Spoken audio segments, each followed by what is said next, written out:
Shalom, shalom, bien-aimés dans le Seigneur. Shalom, shalom, les fils et les filles de la vie abondante. Shalom, les héros du midi. Shalom, partout où vous nous suivez. Excusez-nous pour le retard de cet après-midi. Une nouvelle émission, c'est toujours une mise en place à travailler dessus. Que le Seigneur vous bénisse énormément partout où vous êtes en train de nous suivre cet après-midi. Je bénis le Seigneur pour les héros du midi, cette émission spéciale pour la famille, le couple. Bien-aimés, commencez à vous connecter et n'oubliez pas surtout de partager sur Facebook, sur YouTube, sur WhatsApp, sur Messenger, sur Instagram. Vous aimez une partie de cette émission, vous pouvez la partager sur votre Instagram et que le Seigneur vous bénisse encore énormément. Partageons le maximum possible et n'oublions pas aussi d'aimer et de liker le mission de cet après-midi. Shalom, pasteur Marie-Lise. Shalom, apôtre. En forme? Oui. On tient les rythmes? Très bien. Dieu nous fait grand. Amen, amen. Que le Seigneur te bénisse. Amen. Je tiens vraiment à te remercier pour ta disponibilité. Merci. Pasteur, je tiens vraiment à te remercier pour le travail que tu as accompli avec moi. Du fond de mon cœur, je te dis merci et je me dis merci au Seigneur. Merci à toi. Merci pour la motivation. Parce que si je fais tout ceci, c'est parce que Dieu me fait grâce. Et j'ai toute une grande famille aussi qui m'encourage, qui me porte. Alors, tout ceci peut avancer. Vraiment, je tenais à vous dire encore rebonjour à la famille Vie Abondante. Vraiment que Dieu vous bénisse. Merci pour vos soutiens. Merci pour vos prières. Je salue aussi les frères et sœurs qui nous écoutent à travers le monde entier parce qu'on a une grande famille qui est en train de s'ouvrir. Vraiment que Dieu soit glorifié.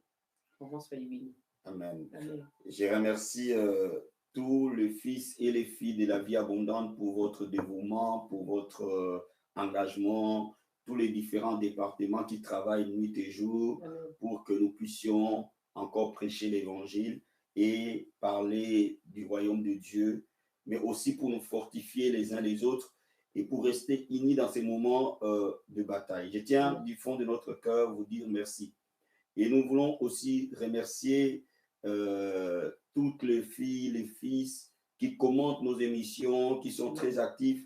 Et vraiment que le Seigneur vous bénisse encore énormément parce que votre dynamisme et votre engagement nous permet de travailler encore davantage. Mais au-delà de tout, nous voulons remercier le Seigneur. Amen. Parce que c'est lui qui nous donne le souffle de vie, que ce soit vous, que ce soit nous, qui nous donne la force nécessaire, mais qui nous a aussi appelés à faire ce que nous faisons. Amen. À lui toute la gloire. Amen. Amen. Pasteur Marie, tu vas nous conduire un petit moment où nous allons prier un peu. Amen. Avec plaisir. Amen. Donc, amen. Amen. Alléluia. Nous allons nous incliner, nous allons incliner notre tête pour dire un grand merci à Dieu pour ce temps qui rend possible. Amen. Malgré ce temps de confinement, mais le Seigneur est contre toi, il n'est pas confiné. Alléluia. Et nous voyons sa bonté, sa grandeur. Nous allons élever nos voix pour lui dire merci pour ce temps, Seigneur.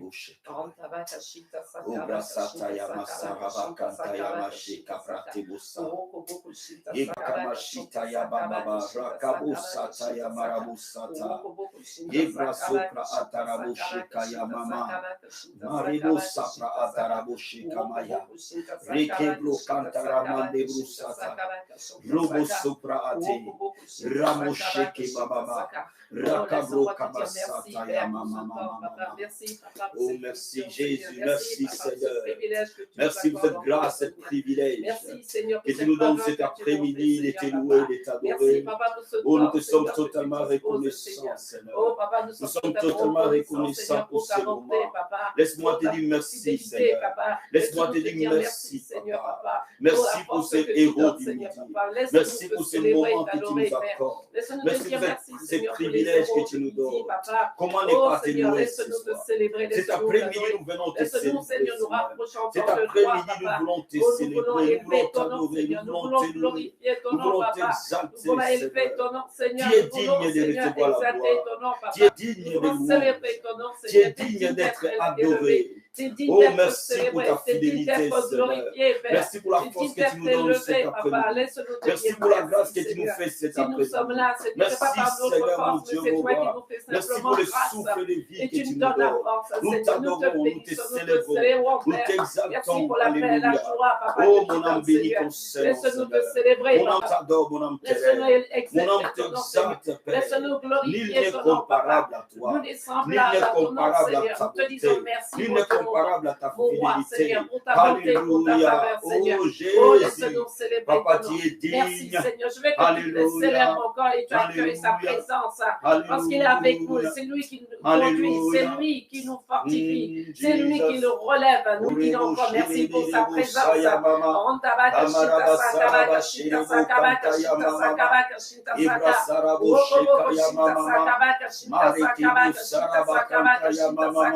Oh, laisse-moi te dire merci pour ta présence, Père. Que tu as dit la deux fois sont réunis ton nom au milieu de nous. Et avec nous ce matin, aujourd'hui, Papa. Ce midi, Père, laisse-nous te dire merci encore, Père.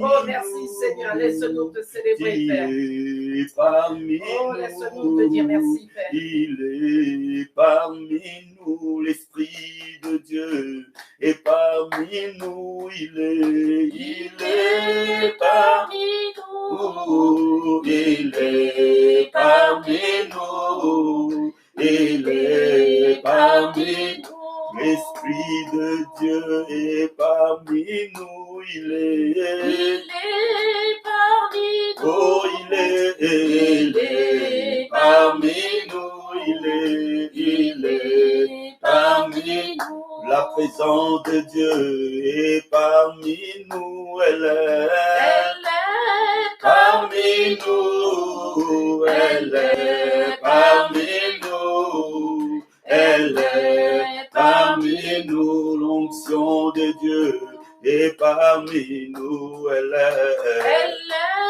parmi nous, elle est parmi nous, elle est parmi nous. Oh, l'Esprit de Dieu nous touchera, il nous touchera, il nous touchera, il nous touchera. Oh, la présence de Dieu nous touchera, elle nous touchera, elle nous touchera, elle nous touchera. Oh, l'onction de Dieu est parmi nous, elle est parmi nous, oh, elle est parmi nous, elle est parmi nous. Oh, la gloire de Dieu est parmi nous, elle est parmi nous, elle est parmi nous, elle est parmi nous. Oh, la présence de Dieu est parmi nous, elle est parmi nous, oh, elle est parmi nous, elle est parmi nous. Je veux que tu accueilles sa présence, elle est parmi nous. Souhaite le bienvenu sois le pendant ce bienvenu, temps. très cher Saint-Esprit de Dieu. Sois le bienvenu, l'ami fidèle. Sois le bienvenu, le consolateur. Sois le bienvenu, le paraclet. Sois le bienvenu, l'ami de tous les temps. Nous voulons t'accueillir en ce lieu. Nous voulons t'accueillir dans cette émission. Sois le bienvenu au héros du midi, Saint-Esprit. Sois le bienvenu dans ce moment. Sois le bienvenu. Oh, sois le bienvenu dans le héros du midi, l'Esprit de Dieu. Nous voulons que tu prennes le contrôle de ce moment. Nous voulons que tu prennes le contrôle de ce temps. Nous voulons que tu prennes la main dans ce moment et que toi tu prennes la direction de cette émission. Et que toi tu prennes la direction de ce temps. Et que toi tu prennes la direction de nos pensées. Oh, l'Esprit du Seigneur, le Paraclétos. Nous voulons que tu diriges toutes ces choses. Nous voulons t'accueillir en ce lieu. Nous voulons te dire, papa, nous voulons que tu diriges toutes choses. L'ami fidèle, le Paraclet, le consolateur, l'Esprit de vérité que le monde ne peut pas avoir. Oh, Rabassaya, L'Esprit de vérité, viens nous conduire dans toute la vérité. Viens nous inonder de ta présence. Viens nous inonder de ta gloire. Viens envahir ce moment. Viens envahir le peuple. Viens envahir le cœur. Entre les maisons, dispose ce moment. Oh, l'Esprit de Dieu vivant, oh, viens renouveler notre intelligence, viens nous équiper pour le mariage, viens nous équiper pour la famille, viens nous équiper pour le bonheur familial, viens nous rendre pour une vie de famille stable. Oh, l'Esprit de Dieu prend le contrôle, Seigneur. Oh, l'Esprit de Dieu viens nous amener, alléluia. Amène-nous dans les projets que tu avais établis pour nous, Seigneur. Amène-nous dans les projets que tu avais établis pour nous, alléluia. Oh, grâce à je sais que tu es présent, Seigneur. Je sais que ta présence est là. Je sais que ta gloire est là. Alléluia. L'Esprit de Dieu. Oh, viens diriger toutes choses. Oh, viens nous préparer. Dispose les cœurs. Prépare-nous, papa. Au plan du mariage. Au plan de la grâce du mariage. Les projets que tu avais tracés pour nous, Seigneur. Et brokobo sherebo rakamandebo sata et yabaraboshe et brakarabaya. Établis la vérité sur le mariage, papa. Conduis-nous dans la révélation du mariage. Conduis-nous dans la révélation de la famille. Et brakabasata yamama. Nous voulons bâtir une famille stable. Nous voulons bâtir des maisons stables, papa, Seigneur. Et brakarabase kabaya. Et brakaramandebo sherebo. Et babababababa. Guéris les mariages de malades. Guéris les foyers en difficulté. Jésus, l'Esprit du Seigneur. Et Brokobo Sherebo. Et Narakaba Kantarabo Sataya Mama. Alléluia. Merci Seigneur Jésus. Oh, je veux que tu abandonnes ce temps. Tu dis Seigneur, fais-nous grâce. Que la grâce du mariage puisse soit localisée. Les jeunes filles ce soir, à ce midi, les jeunes filles, les jeunes hommes ce midi. Nous allons prier.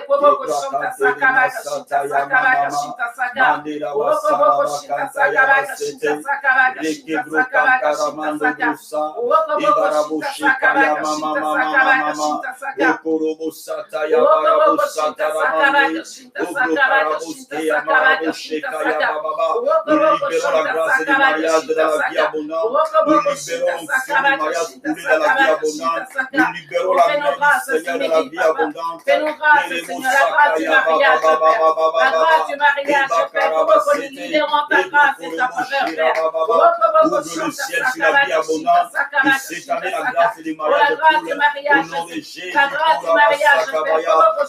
prions que les portes des mariages s'ouvrent dans la vie abondante. Nous prions que les connexions divines soient établies. Nous prions ce matin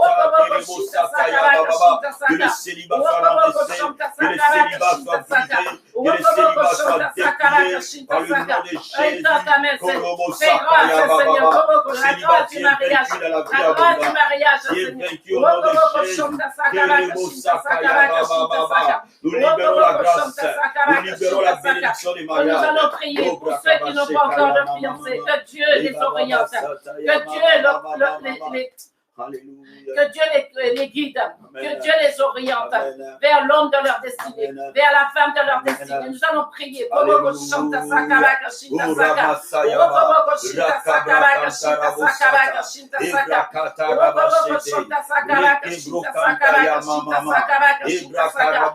Je prie ce soir, papa.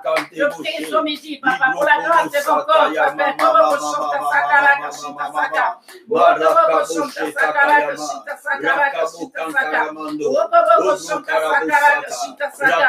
J'abandonne, papa.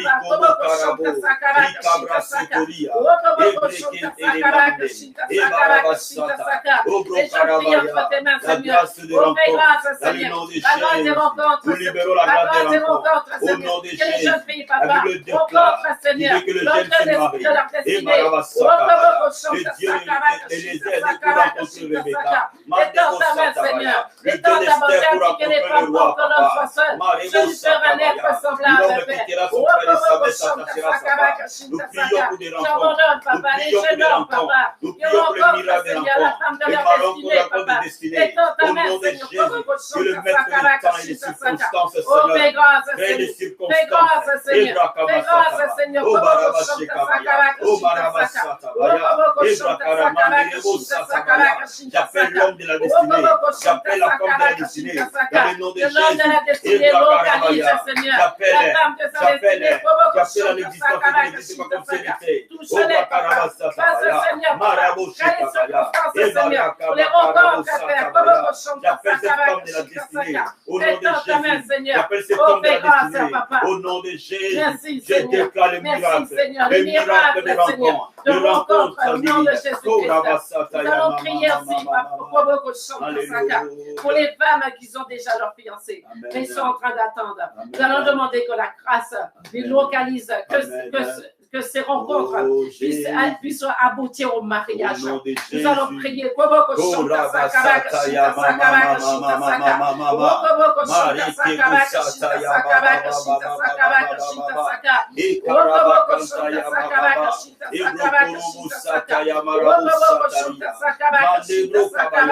Oh Jésus, j'ai prié cet après-midi. Que le fiançailles arrive à l'aboutissement, papa. Que le fiançailles, papa, arrive à l'aboutissement, Seigneur. Au nom de Jésus, je prie, Seigneur, tous les fiancés, papa. Seigneur, tous les fiancés, Seigneur, au succès du mariage, la réussite du mariage, Seigneur. Tu les conduis, papa, étends ta main, papa. C'est toi qui les orientes, Seigneur. C'est toi, papa, qui les dirige, Père. Étends ta main, Seigneur. Prends le contrôle, Seigneur. Prends le contrôle de ce fiançailles, papa. Amène ce fiançailles succès. Amène ce fiançailles à la réussite, Seigneur. Étends ta main, Seigneur. Fais grâce, papa. Oh, toutes les barrières devant les mariages brisés, tout obstacle devant les mariages renversés, tous ceux qui sont dans les préparatifs du mariage, que ta main soit sur eux, au nom de Jésus. Fais grâce, Seigneur.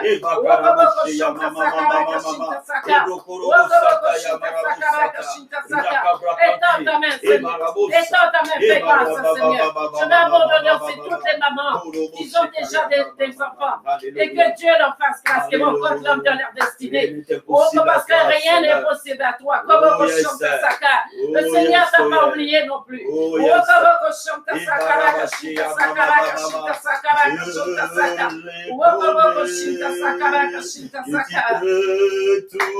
Tu peux tout faire, Seigneur. Et que rien n'était impossible. Je reconnais que tu peux tout. Et que rien n'était impossible.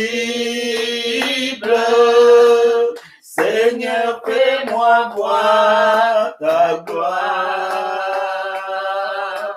Seigneur, fais-moi voir ta gloire. Seigneur, fais-moi voir ta gloire.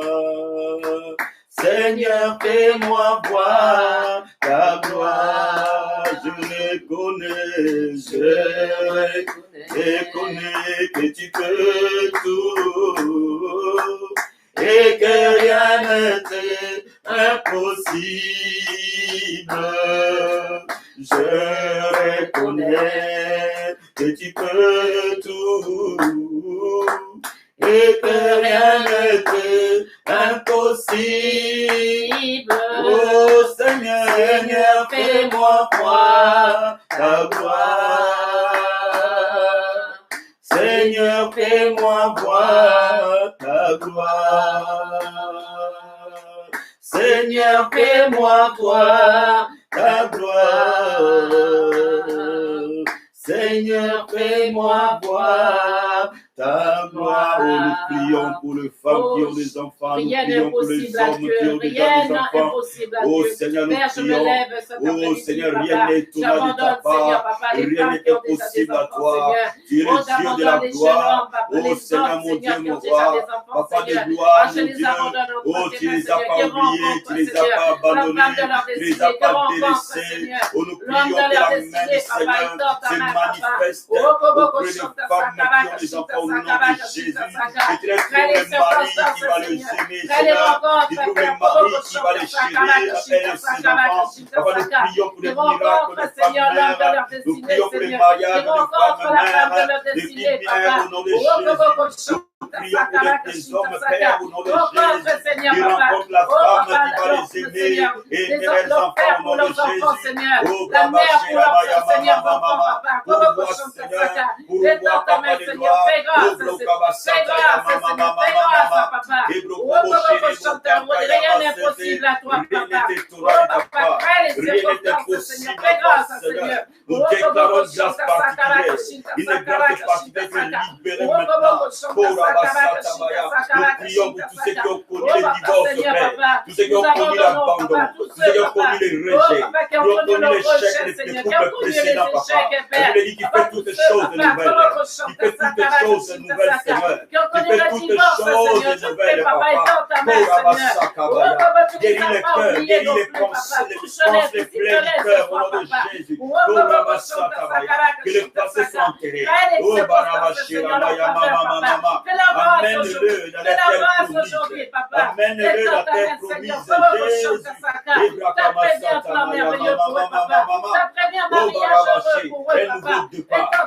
nouveau départ.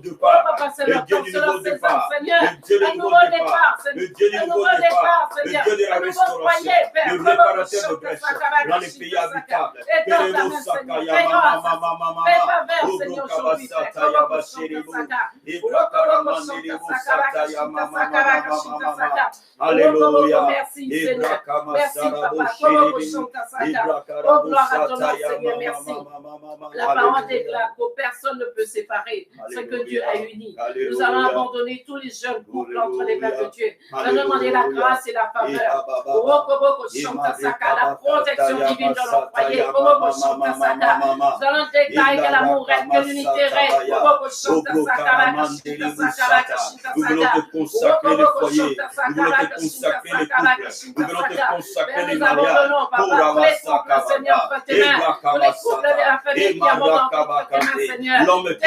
père et sa mère. Il s'attache à sa femme. Et les deux deviennent une seule chair. L'unité dans les foyers. L'amour dans les foyers. L'entente dans les foyers. Ta présence dans les mariages.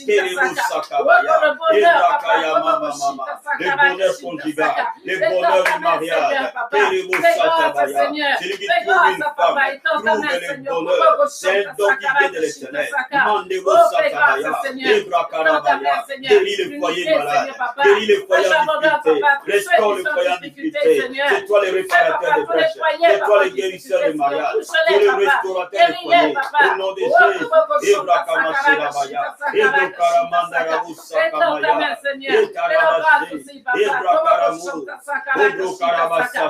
Alléluia, Jésus. Je déclare la paix. Je déclare l'unité. Je déclare ta présence. Je déclare l'amour. Je déclare l'entente. Je déclare la complicité. Fais de Seigneur comme des doigts de la main, mon Seigneur. Ebrakarabaya. Ebrakaramasata. Mama. Je déclare la prière du couple. Au nom de Jésus. Ebrakamasata. Nous allons abandonner cette émission entre les mains de Dieu. Nous allons demander cette émission puisse encore nous fortifier et qu'il puisse encore nous donner encore cette grâce, la grâce du mariage.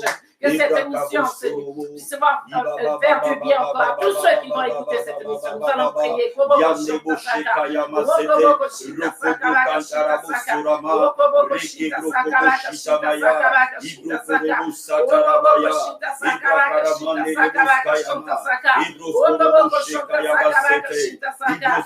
Père, nous te disons merci. Nous te disons merci pour cette émission, Papa. Que cette émission soit fortifiée encore l'écoute, Seigneur. Que cette émission, Seigneur, soit, Seigneur. Oh,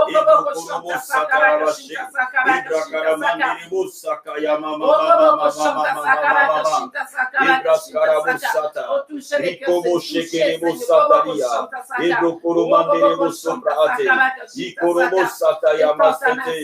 Alléluia, merci Jésus.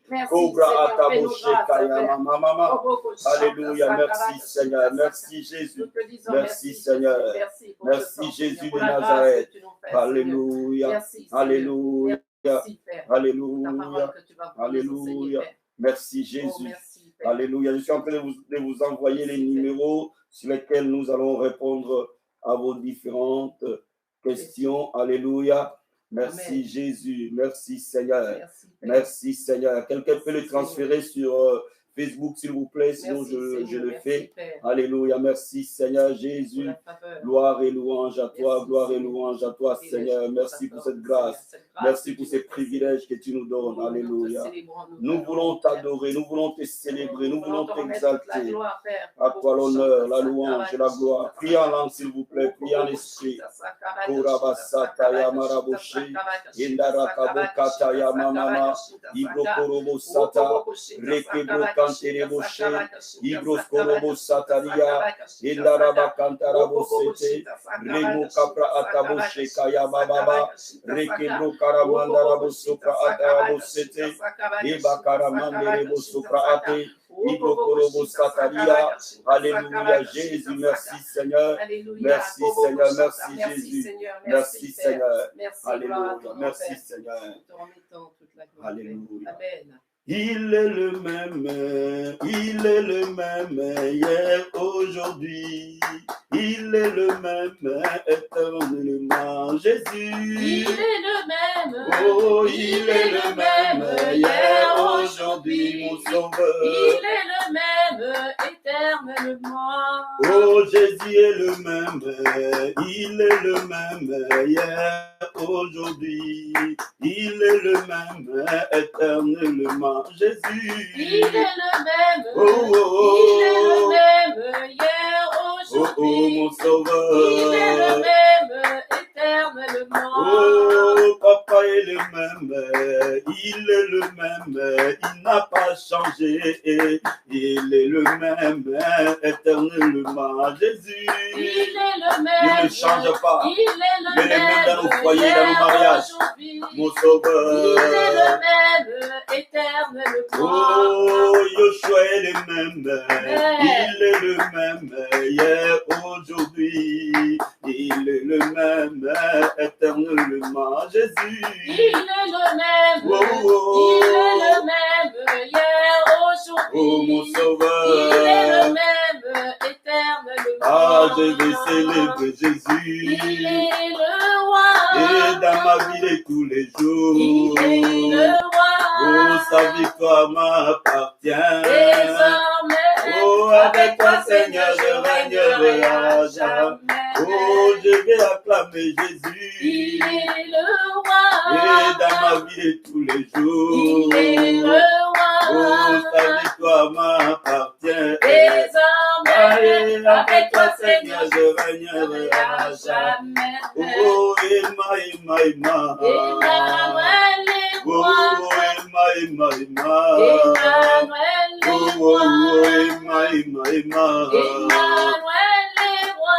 Avec toi, Seigneur, je régnerai à Oh oui, jamais. je le loue avec ma voix. Je le loue avec ma Oh, voix. je le loue avec ma Je voix. le loue avec ma Oh, voix. si me manquait la voix, je le loue avec mes mes mains.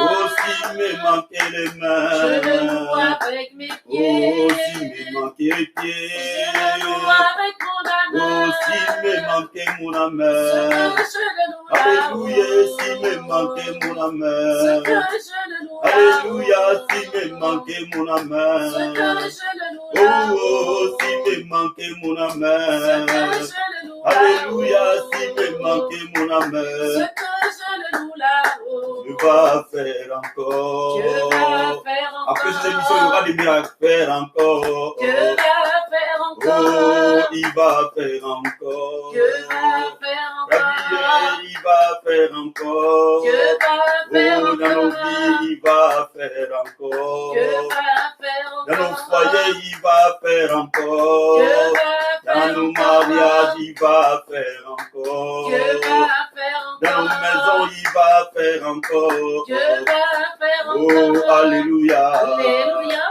Oh, il guérit les maladies, il ressuscite. Il ressuscite les foyers. Il ressuscite les vies des familles. Il va faire. Oh, oh, des prodiges. Dieu va faire. Oh, Dieu va nous bénir. Il va bénir ta maison, bien-aimée. Il va bénir. Dieu va nous bénir. Oh, alléluia. Alléluia. Oh, il guérit les maladies, ressuscite les morts. Il est puissant. Il ne change pas. Dieu va faire.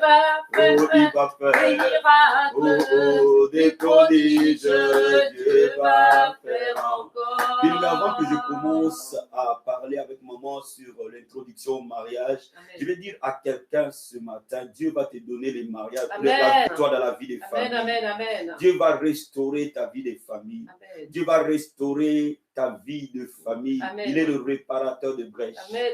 Dieu va te donner la victoire. Si Amen. au moment où nous parlons, tu désides te marier, Dieu va te donner la victoire. Amen. Si au moment où nous parlons, ta vie de couple est en difficulté, Dieu va te donner la victoire. Amen. Si au moment où nous parlons, tout va bien, Dieu va t'amener encore dans les eaux profondes Amen. du bonheur. Alléluia. Amen. Vous pouvez acclamer le Seigneur avec moi. Merci, Père. Alléluia. Merci Jésus. Gloire à Dieu, gloire à Dieu, gloire à Dieu. Nous voulons parler introduction au mariage. Amen. Amen. L'introduction au mariage. Nous allons parler de quelques principes bibliques qui fait fonctionner les mariages. Amen. Amen. Donc, nous allons introduire cette notion. Nous allons lire 3 passages de la Bible. D'abord dans Genèse chapitre 2. Genèse 2. Genèse 2, versets 22 à 24. Et nous allons prendre aussi Genèse 1, versets 26 à 28. C'est là où partira notre message de cet après-midi. Genèse chapitre 2, versets 22 à 24. La Bible dit ceci. L'Éternel Dieu forma une femme de la côte qu'il avait prise de l'homme et la mena vers l'homme. Et l'homme dit, voici cette fois celle qui est os de mes os, chair de ma chair, et on l'appellera femme parce qu'elle a été prise de l'homme. Verset 24. C'est pourquoi l'homme quittera son père et sa mère et s'attachera à sa femme et ils deviendront une seule chair. Amen. Amen. Regardons Genèse chapitre 1, verset 26. La Bible dit ceci. Puis Dieu dit, faisons l'homme à notre image, selon notre ressemblance, et qu'il domine sur les poissons de la mer, et sur les oiseaux du ciel, sur le bétail, sur toute la terre, et sur tous les reptiles qui rampent sur la terre. Verset 27.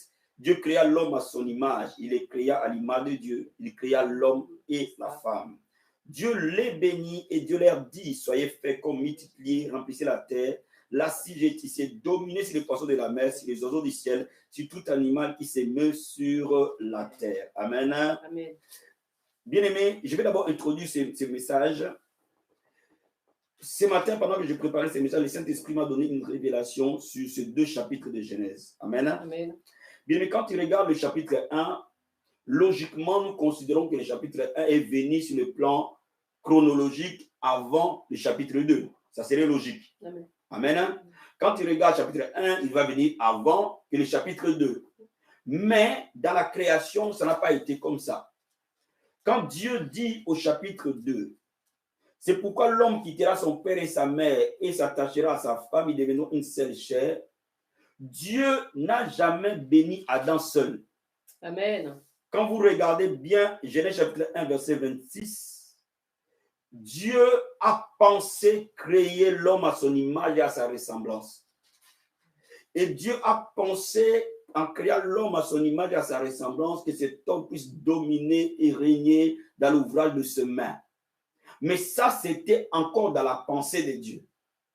Mais quand Dieu, dans le chapitre 2, il crée Ève et l'amène à Adam, c'est à ce moment-là que les versets 27 et verset 28 se réalisent. Parce que quand vous regardez bien, quand Dieu crée l'homme à l'image, à son image, à sa ressemblance, il a créé l'homme et la femme. Dieu les bénit. Dieu n'a pas béni Adam seul. Dieu a béni Adam et Ève. Il les bénit au pluriel. Et leur dit.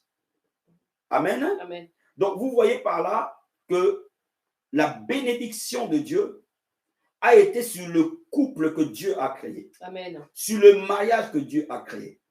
Quand bien même Dieu a pensé que l'homme dominerait, mais Dieu a rendu la bénédiction effective quand l'homme était devenu complet. Nous avons vu la dernière fois que quand l'homme est seul, l'homme était complet.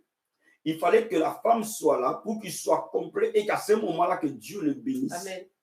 Donc, bien aimé, le mariage est une institution divine qui te permet d'entrer de manière rapide dans ta destinée. Amen. Le mariage est un accélérateur de destinée, est un propulseur de destinée. Amen. Quand vous entrez dans votre mariage, vous vivez la plénitude de la bénédiction. Parce que Dieu dit, quand il est béni, qu'il domine. Amen. Bien aimé, Dieu n'a pas dit Adam domine, mais il a dit à Adam et Ève qu'il domine. Est-ce que vous voyez la nuance, vous voyez la différence? Amen. Cela veut dire que Dieu considérait qu'Adam ne peut dominer que si Ève est à ses côtés. Amen. Et Ève ne peut dominer que si Adam est à ses côtés. Amen. Donc laisse-moi te dire que quand nous sommes destinés au mariage et que nous ne sommes pas destinés à être éniques, comme je vous ai dit, il y a des éniques. Donc quand on parle des éniques, ce sont les gens que Dieu a mis à part ou ceux qui se sont mis à part pour le royaume de Dieu. Donc pour eux, cette fonctionnalité ne s'applique pas. Mais lorsqu'on n'est pas unique et qu'on est destiné à se marier, il y a des choses et des victoires et des bénédictions et des réalisations de la destinée qui ne vont arriver que lorsque le mariage viendra. Amen. Est-ce que vous me comprenez? Amen. Est-ce que vous me comprenez? Amen. Donc, bien aimé, le mariage est un mystère, est une institution divine Amen. où Dieu permet à l'homme d'accéder à sa destinée prophétique Amen. de manière accélérée. Amen. Amen. Est-ce que vous me comprenez? Ça, c'est la première base. La deuxième base que je veux que nous comprenions aujourd'hui, c'est dans Psaume chapitre 127. Psaume 127. Psaume 127. Psaume 127.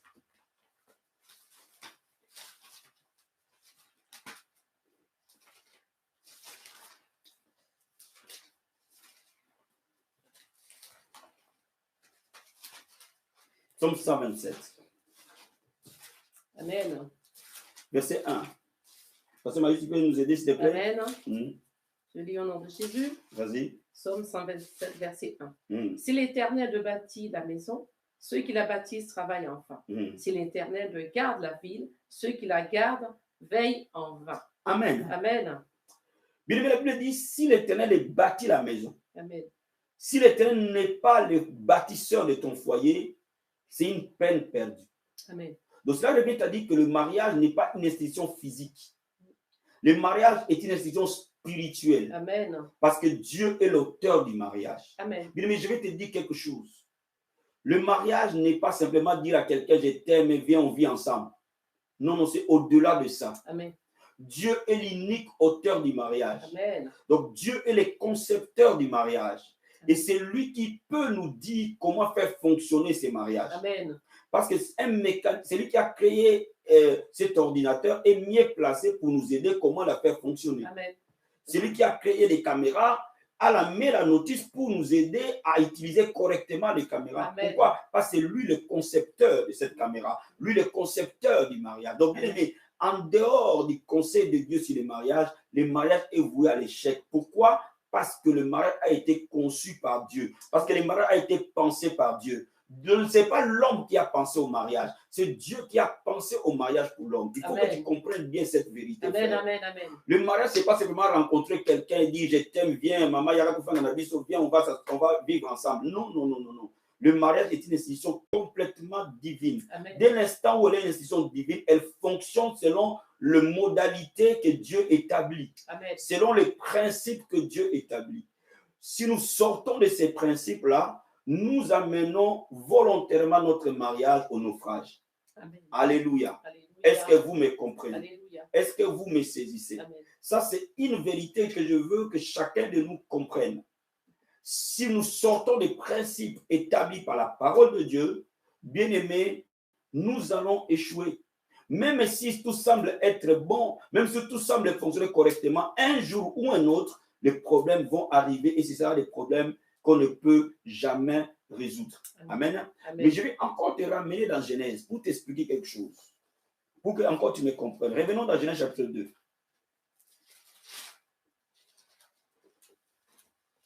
Verset 24. Genèse chapitre 2, verset 24. Regarde la Bible, c'est ce que la Bible dit. Vas-y, pasteur Manuel, verset 24. Genèse 2, verset 24. C'est pourquoi l'homme quittera son père et sa mère et s'attachera à sa femme. Elles deviendront une seule chair. Amen. Amen. Bien aimé, le mot s'attacher ici dans la Bible ne s'applique que sur Dieu et sur son mari. Écoute-moi très bien. La Bible dit ceci: l'homme quittera son père et sa mère, s'attachera à sa femme. S'attacher, le mot s'attacher. L'homme, bibliquement parlant, ne s'attache qu'à Dieu. Amen. L'homme, bibliquement parlant, ne s'attache qu'à sa femme. Mais par ricochet, sa femme ne s'attache qu'à l'homme. Laisse-moi maintenant te dire. Cela explique que beaucoup de foyers échouent quand vous ne donnez pas à votre mari la place qu'il doit avoir. Amen. Beaucoup de foyers échouent quand vous ne donnez pas à votre femme la place qu'elle doit avoir. Amen. Il y a des gens qui donnent la place à leur frère biologique plus que leur femme, plus que leur mari. Amen. Ils donnent la place à leur sœur biologique plus que leur femme. Et parfois, nous voyons dans des familles de belles sœurs devenir de toutes puissantes dans les mariages. Amen. Nous voyons parfois dans des familles, dans des couples, que les amis du mari pèsent plus que sa propre femme. Amen. Bien aimé, parfois même les frères de l'église pèsent plus que sa propre femme. Amen. Quand parfois tu es pasteur comme nous, les sœurs de l'église et les frères de l'église peuvent peser plus que ta propre femme. Amen. Non, non, non, non, non, non, non, non. Ça ne marche pas comme ça. La Bible déclare que l'homme s'attache à sa femme. Amen. À sa femme. Amen. À sa femme. Amen. Donc, tu ne t'attaches pas à ton responsable d'équipe. Quand même si tu es sous son autorité, mais tu ne t'attaches pas. Amen. Tu t'attaches à Dieu, Amen. Tu t'attaches à ton mari, tu t'attaches à ta femme. Donc, il faut que tu donnes à l'autre la place qu'il doit avoir. Si tu ne lui donnes pas la place qu'il doit avoir, qu'il est destiné à avoir, bien aimé, tu es en train de programmer ton mariage à la destruction, à l'échec. Beaucoup de gens apprécient les femmes d'autrui que les propres femmes. Beaucoup de gens apprécient les maris d'autrui que les propres maris. Ne compare pas ton mari au mari d'autrui. Amen. Ne compare jamais ta femme aux femmes d'autrui. Il y a des gens qui apprécient les enfants d'autrui que les propres enfants. Et ça, ce sont des dysfonctionnements spirituels que le diable exploite pour détruire. Amen. Dieu veut que tu comprennes une chose, que le mariage est une institution de Dieu opérant dans le fonctionnement de Dieu. Amen. Si tu veux le faire fonctionner, il faut que tu comprennes ces choses, il faut que tu comprennes ces valeurs-là. Amen. Amen. Bien-aimé, je suis votre pasteur, mais je ne suis pas votre mari. Amen. Donc, la place de ton mari doit être à sa place. Amen. Alléluia. Est-ce que vous me comprenez? Alléluia. Certes, lorsque le mari ou la femme empêche que tu serves Dieu, là, à ce moment-là, Dieu prime. Alléluia. Mais lorsque tout fonctionne correctement, il n'y a pas lieu que les pasteurs viennent s'immiscer dans votre foyer. Amen. Est-ce que vous me comprenez? Est-ce que vous me comprenez? Amen. Ce matin? Amen. Donc, bien, mais il faut que tu comprennes une chose. La première chose, c'est que Le mariage ne peut fonctionner que lorsque la personne prend sa place et la place qu'il faut.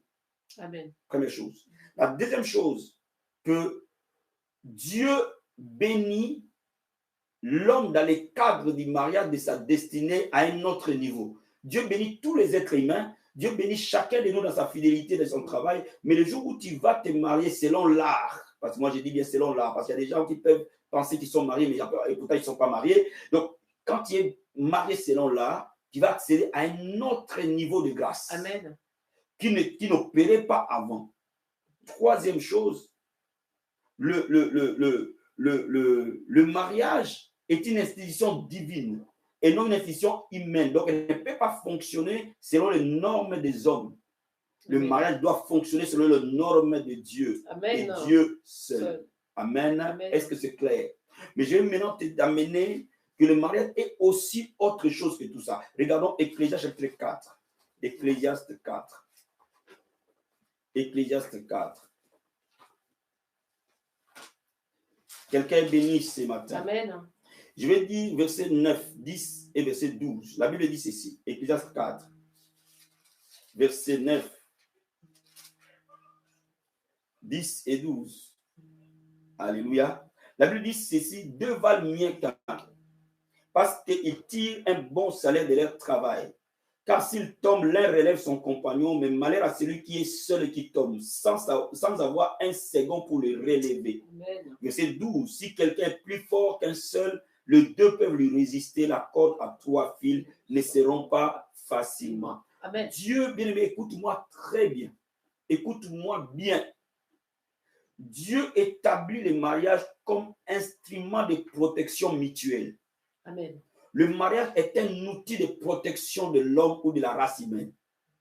Regarde bien, la plupart des criminels, ce sont ceux qui n'ont pas bénéficié d'un environnement familial sain. Amen. Parfois, la plupart de gens pervers n'ont pas bénéficié d'un environnement familial sain. Pourquoi? Parce que la famille a été créée par Dieu pour protéger la race humaine. Donc, laisse-moi te dire que tu es là pour veiller sur ton mari. Amen. Et sur tes enfants. Amen. Et toi, femme, tu es là pour veiller sur... Toi, mari, tu es là pour veiller sur ta femme et sur tes enfants. Amen. Toi, femme, tu es là pour veiller sur ton mari et sur tes enfants. Amen. Parce que la Bible déclare, si vous rencontrez un adversaire plus fort pour l'un, l'autre va l'épauler. Amen. Il faut comprendre que vous devenez l'épaule de l'autre. Vous devenez son appui. Amen. Et votre rôle, c'est de l'appuyer, c'est de le protéger. Amen. Bien aimé, il faut que dans un couple qui ait une telle complicité, Alléluia. que vous voyez les dangers arriver d'avance, il faut qu'il y ait quelqu'un qui soit en alerte. Amen. Qui voit les dangers arriver et qui essaie de pauler et de secourir l'autre. Une vie sans secours mutuel est une vie de destruction. Amen. Aujourd'hui, le foyer, c'est chacun pour soi, Dieu pour tous. Chacun fait sa vie en parallèle, mais on sort d'une même maison. Moi, je dis ça, ce n'est pas un mariage. Vous êtes des colocataires. Si vous êtes mariés, c'est pour vous épauler, c'est pour vous assister, c'est pour vous appuyer, c'est pour que l'un veille sur l'autre. L'indifférence n'a pas lieu dans un mariage. L'indifférence, l'égoïsme et l'égocentrisme n'a pas lieu dans un mariage. Voilà pourquoi je considère que tout le monde peut te trahir. Mais si ton mari te trahit, mon ami, c'est grave. Si ta femme te trahit, mon bien-aimé, c'est extrêmement grave. C'est que tu as une porte à la tombe. Est-ce que tu me comprends? Donc, je vais dire par cela que le mariage est au-delà de ce que nous pensons. Et donc, nous ne pouvons pas prendre ça à la légère parce que Dieu n'a jamais pris cela à la légère. En instituant le mariage, Dieu a un plan derrière. Alléluia. Amen. Il veut que nous marchions en toute sécurité. Il veut que nous marchions vers notre destinée en toute sécurité. Et il veut nous protéger tout au long de la route. Amen. Donc, ne sois pas énervé si ta femme te dit, mais pourquoi cette sœur de l'église t'appelle tard comme ça? C'est son rôle de te protéger. Amen. Oh, oh. Je ne dis pas que les femmes doivent être jalouses, mais je dis que le rôle de la femme, c'est de protéger son mari. Amen. Mais je ne dis pas aussi aux hommes d'être jaloux, parce que quelque part, la jalousie ne vient pas de Dieu. Mais n'oublie pas que tu as quand même un rôle de protéger ta femme. Amen. Quand tu vois un frère de l'église collé, serré sur ta femme, tout le temps, elle passe à gauche, lui passe à gauche, passe à droite. Oh non, c'est pour l'amour du Seigneur. Mais au-delà dès le départ, dit, je ne veux pas de ça. Tu en as plein de droits. Ce n'est pas de la jalousie. Si c'est de la jalousie, tu as besoin de la prière, de la délivrance. Mais si ce n'est pas ça, tu as le rôle de protéger et de garder. Amen. C'est ta responsabilité. Parce que la famille est un environnement par lequel Dieu veut que l'homme soit protégé, Amen. La femme soit protégée. Est-ce que vous me saisissez? Est-ce que vous me comprenez? Amen. Maintenant, quand nous avons vu les différents éléments liés au mariage, je vais aujourd'hui te faire comprendre quelle est la clé qui fait fonctionner un mariage. Amen. Quelle est la clé centrale que Dieu nous donne qui fait fonctionner un mariage. Ouvrons le livre de Matthieu chapitre 7. Matthieu chapitre 7.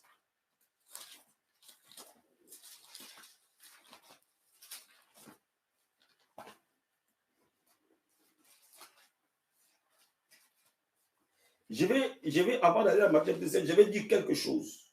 Bien aimé, quand tu es marié, tu n'as rien à cacher à ton mari. Amen. Tu n'as rien à cacher à ta femme. Amen. Est-ce que vous me comprenez? Amen. Dans le couple, il n'y a rien à cacher. Ne traitez pas de choses en parallèle. Oh non, c'est mon responsable qui m'a appelé, tu te caches dans la salle de bain, tu pars là-bas, ton mari est au salon. Il te pose la question, pourquoi il t'a appelé, pour quelle raison? Il dit non, c'est secret professionnel. Non, non, non, non, non, non. Ton mari, même s'il vient à l'église, il ne vient pas à l'église, il a le droit de savoir pourquoi ce monsieur t'a appelé. Amen, amen. Il en a le droit. Bien aimé, vous devez comprendre le fonctionnement d'un couple. Vous devez comprendre que dans les mariages, il n'y a pas de vie parallèle, il n'y a que la fusion. Amen. Quelqu'un peut me donner un amen? Regardons Matthieu chapitre 7. La Bible dit ceci, au verset 24. C'est pourquoi quiconque entend ces paroles que j'ai dit et les met en pratique sera semblable à un homme prudent qui a bâti sa maison sur le roc. La pluie est tombée, les torrents sont venus, le vent a soufflé et se sont jetés contre cette maison et n'est point tombée parce qu'elle était fondée sur le roc. Mais quiconque entend ces paroles que j'ai dit et les met pas en pratique sera semblable à un homme insensé qui a bâti sa maison sur du sable. La pluie est tombée, les torrents sont venus et les vents ont soufflé et ont bâti cette maison. Elle est tombée et sa ruine a été grande. Amen. Bien aimé, la clé de la réussite de ton foyer, c'est la mise en pratique de la parole de Dieu. Amen. Il n'y a pas 2, il n'y a pas 3, il n'y a pas 4, il n'y a pas 5. Il y a une seule clé qui fait fonctionner un mariage. C'est de mettre en pratique la parole de Dieu. Amen. Celui qui met en pratique la parole de Dieu aura un foyer stable. Amen. Celui qui met en pratique la parole de Dieu dans sa vie et dans son mariage, Amen, vivra heureux sur la terre. Amen. Vivra la parole de Dieu. Maintenant, la mise en pratique de la parole de Dieu n'est pas l'affaire que simplement de la femme ou simplement de l'homme. Dans le cadre d'un couple, dans le cadre d'un mariage, il est idéal que l'homme pratique la parole de Dieu, que la femme pratique la parole de Dieu. Amen. Pas une personne. Les deux doivent pratiquer la parole de Dieu. Alléluia. Afin que le mariage soit stable. Alléluia. Est-ce que vous me comprenez? Amen. Est-ce que vous me comprenez? Amen. Donc, cela implique qu'un chrétien, quand il veut se marier, il sait pertinemment que le secret, c'est la mise en pratique de la parole de Dieu. Amen. Donc, ce n'est pas conseillé d'aller chercher un païen. Parce que, est-ce que ces païens-là vont mettre en pratique la parole de Dieu? Ce n'est pas conseillé d'aller chercher un faux chrétien, parce que les faux chrétiens existent. Ils viennent à l'église, mais ils n'ont rien de chrétien. Cela veut dire qu'il est chrétien de façade. Mais la profondeur n'a rien de chrétien. Parfois même les païens sont mieux que certains chrétiens. Amen. Oh, Cabon. Est-ce que vous me comprenez? Donc, laisse-moi t'expliquer que le critère, et quand je pense que la demande qu'une femme ou un homme doit demander à Dieu, c'est donne-moi un mari qui met en pratique ta parole, qui te craint, qui vit dans les principes du royaume de Dieu. Parce que toi, tu es censé vivre dans ces principes. Amen. Je donne un exemple. Si toi, tu es soumise à un homme et que cet homme-là change ta soumission en esclavage, ce n'est pas ce que la Bible a dit. La Bible a dit que tu sois soumise et que lui t'aime. Amen. Oh oh. Amen. Donc, si lui fait son rôle de t'aimer et que toi, tu fais ton rôle d'être soumise, tout fonctionne. Amen. La balance force est en horaire à l'éternel. Maintenant, laisse-moi te dire que lorsqu'on veut réussir un foyer, un mariage se fonde à 70% avant le mariage. Amen. Beaucoup de mariages échouent parce que le départ a été mauvais. Beaucoup de mariages échouent parce que tout simplement, le point de départ de ces mariages a été mauvais. Amen. Donc, bien aimé, la préparation au mariage est une clé essentielle pour la suite de ces mariages. Amen. Mais quand je suis en train de parler de la préparation au mariage, je ne suis pas en train de parler de l'école du mariage. Et le Saint-Esprit m'a amené à me dire la préparation du mariage commence à l'adolescence. Amen. Comment? Amen. Écoute-moi bien. Écoute-moi très bien. Un enfant qui a vu son père aimer sa mère va aussi aimer sa femme. Amen. Une fille qui a vu sa mère être soumise à son mari, elle sera aussi naturellement soumise à son mari. C'est la vérité. Amen. Parce que nos enfants reproduisent ce qu'ils voient. Amen. Donc laisse-moi te dire, la première base de l'éducation ou de la préparation du mariage commence dans nos maisons. Amen. Si nous avons le foyer solide, nous donnons la possibilité à nos enfants d'avoir des foyers solides. Amen. Mais si nos foyers sont déjà instables, nous créons un environnement pour nos enfants d'avoir des foyers stables. À moins que Dieu intervienne et les délivre. Est-ce que vous me comprenez? Amen. Donc, maman et papa, faites attention à la manière que vous traitez votre mari ou votre femme. Amen. Parce que ce que vous traitez, la manière que vous traitez votre mari, la manière que vous traitez votre femme sera reproduite derrière. Donc, il faut comprendre que la première base de l'éducation n'est pas à l'église. La première base de l'éducation est dans nos maisons. Amen. Donc, voilà pourquoi lorsque les familles sont solides, des générations deviennent solides. Amen. Donc, il faut que tu comprennes, bien aimé, que c'est une responsabilité que Dieu te donne. Amen. C'est une grande responsabilité parce que quand Dieu te donne un enfant, elle va t'imiter. Cet enfant va d'abord t'imiter toi avant d'imiter les pasteurs, avant d'imiter quelqu'un de l'extérieur, il va t'imiter toi. Amen. Donc, ne te permets pas d'insulter ton mari à longueur de journée. Ne critique pas ta femme avec tes amis. Toutes ces choses, nos enfants vont les reproduire. Amen. Est-ce que vous me comprenez? Amen. Deuxième chose, il y a une autre préparation qui vient derrière. Quand la préparation au niveau familial est là, si vous avez l'habitude de prier avec votre femme et vos enfants, vous allez voir, votre enfant aura l'habitude, quand il va se marier, de prier avec sa femme et ses enfants. Amen. Parce que ça deviendra une habitude, ça deviendra un style de vie. Amen. Bien, mais il faut que tu comprennes ça. Parce que nos enfants nous imitent. Amen. Celui qui trompe sa femme va créer des infidèles. Parce que l'enfant va comprendre que bon, mon papa, j'ai trompé aussi ma maman, ils ont resté ensemble, la vie est comme ça. Ah non, ce n'est pas comme ça. Tu es en train de les tordre, en fait. Tu es en train de les détruire. Et quand tu détruis cet enfant, tu es en train de détruire les enfants de cet enfant-là, ainsi de suite. Mais quand tu es en train de les construire, tu es en train de changer la direction des choses. Amen. Oh, la Bible dit, vous connaîtrez la vérité, elle vous affranchira. Bien aimé, ma prière est que ces vérités de la parole de Dieu puissent nous affranchir, ainsi Amen. délivrer les générations qui viendront après. Amen. Est-ce que vous me comprenez? Amen. Donc, après vient aussi la base de la préparation au niveau de l'Église. Aujourd'hui, moi je dis, nous, notre génération a été sacrifiée parce qu'il y a eu trop de tabous. Même dans l'église, on ne veut pas en parler de telle chose, de telle autre chose. On ne veut jamais en parler de l'amour, de fréquentation, de sexe. On ne veut jamais parler de ces choses-là. Mais ces choses font partie de la vie. Amen. Si nous ne disons rien à nos enfants, mais ils vont chercher une autre formation déformée qui vont venir.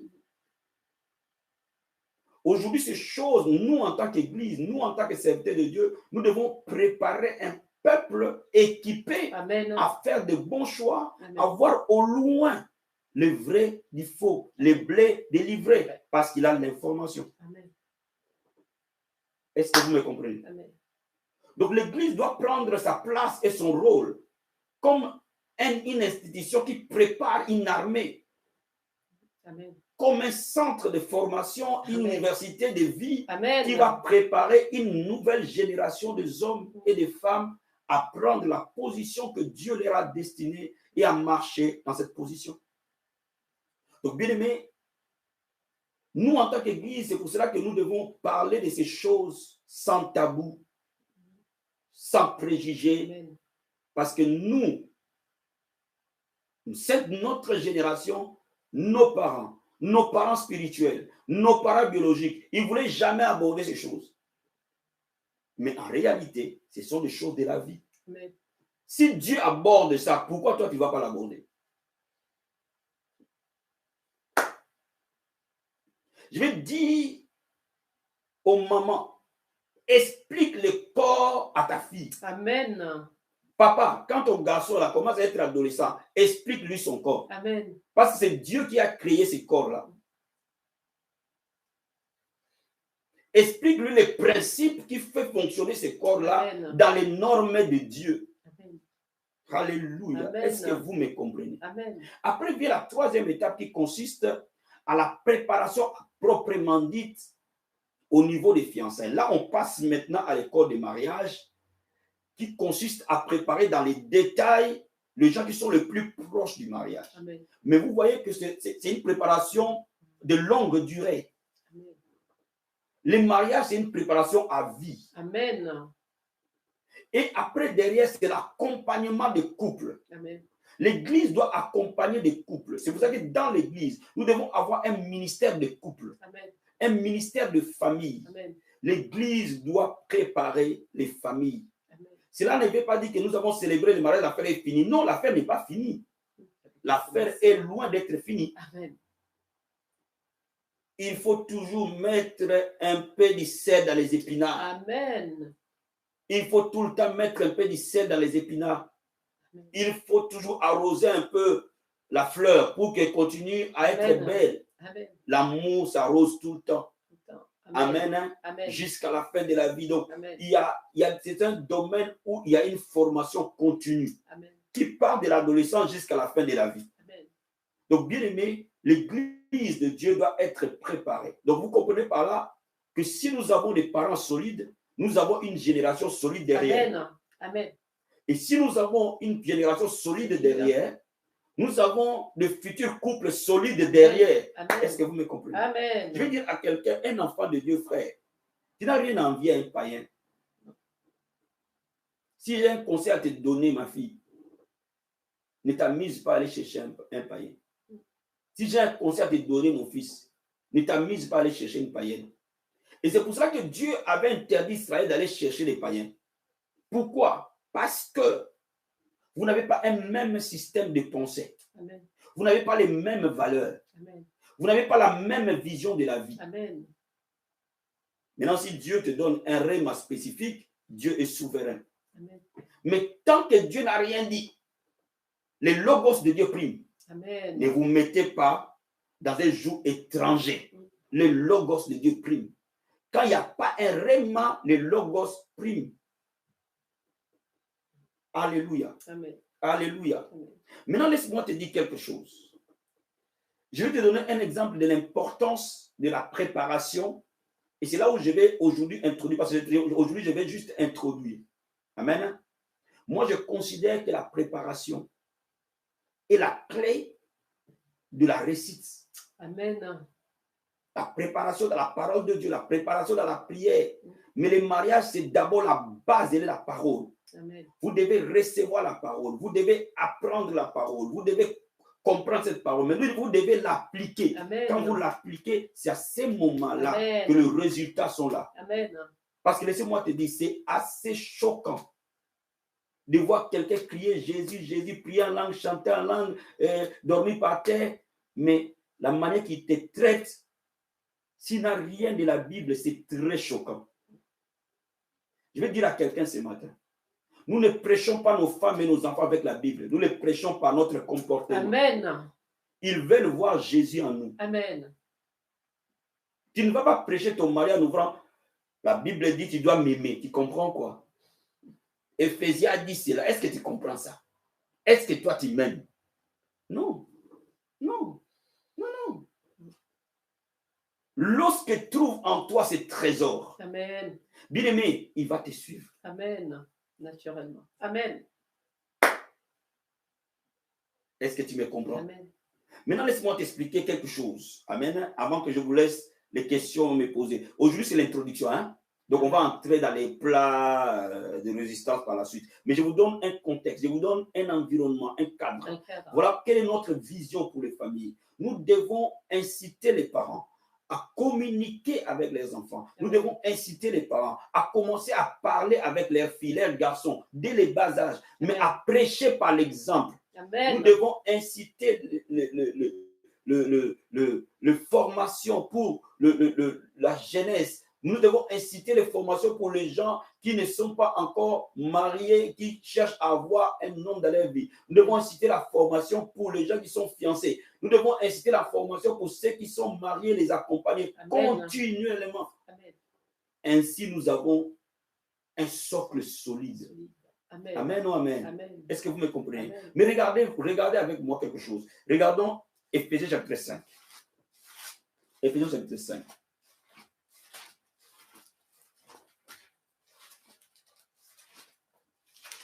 Éphésiens chapitre 5. Quelqu'un peut être béni ce matin. Amen. Éphésiens chapitre 5, verset 23. La Bible dit, car les maris est le chef de la femme, comme Christ est le chef de l'Église, qui est son corps, dont il est le sauveur. Amen. N'oublie pas ce passage. Amen. Car le mari est le chef de la femme. Amen. Amen. Regardons Proverbe chapitre 14. Verset 1. Proverbe chapitre 14, verset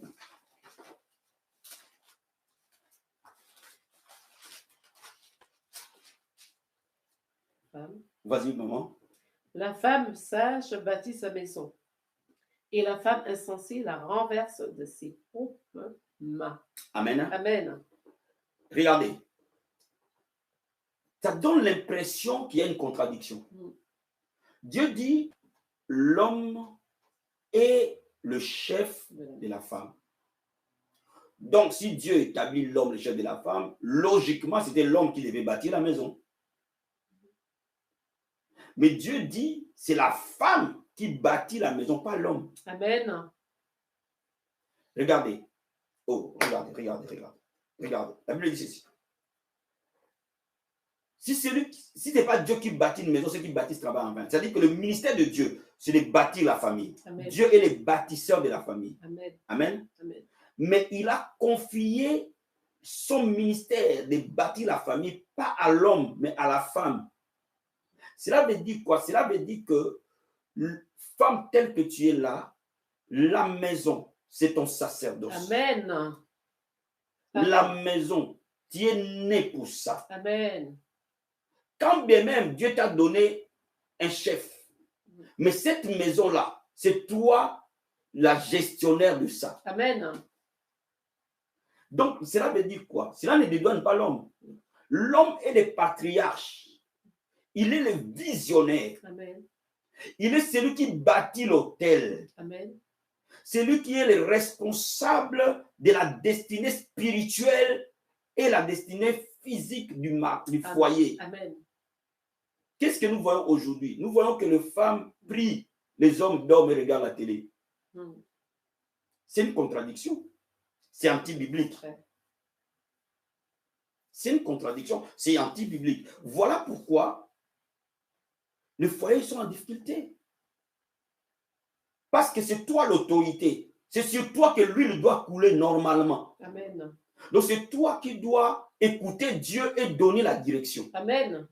Ton rôle, c'est d'écouter Dieu et donner l'orientation, donner la direction, donner la vision. Et la personne qui doit matérialiser cette vision-là, c'est la femme. Amen. La vérité. Amen. Donc, vous voyez par là que si l'homme n'est pas préparé à prendre sa place, ça posera un problème.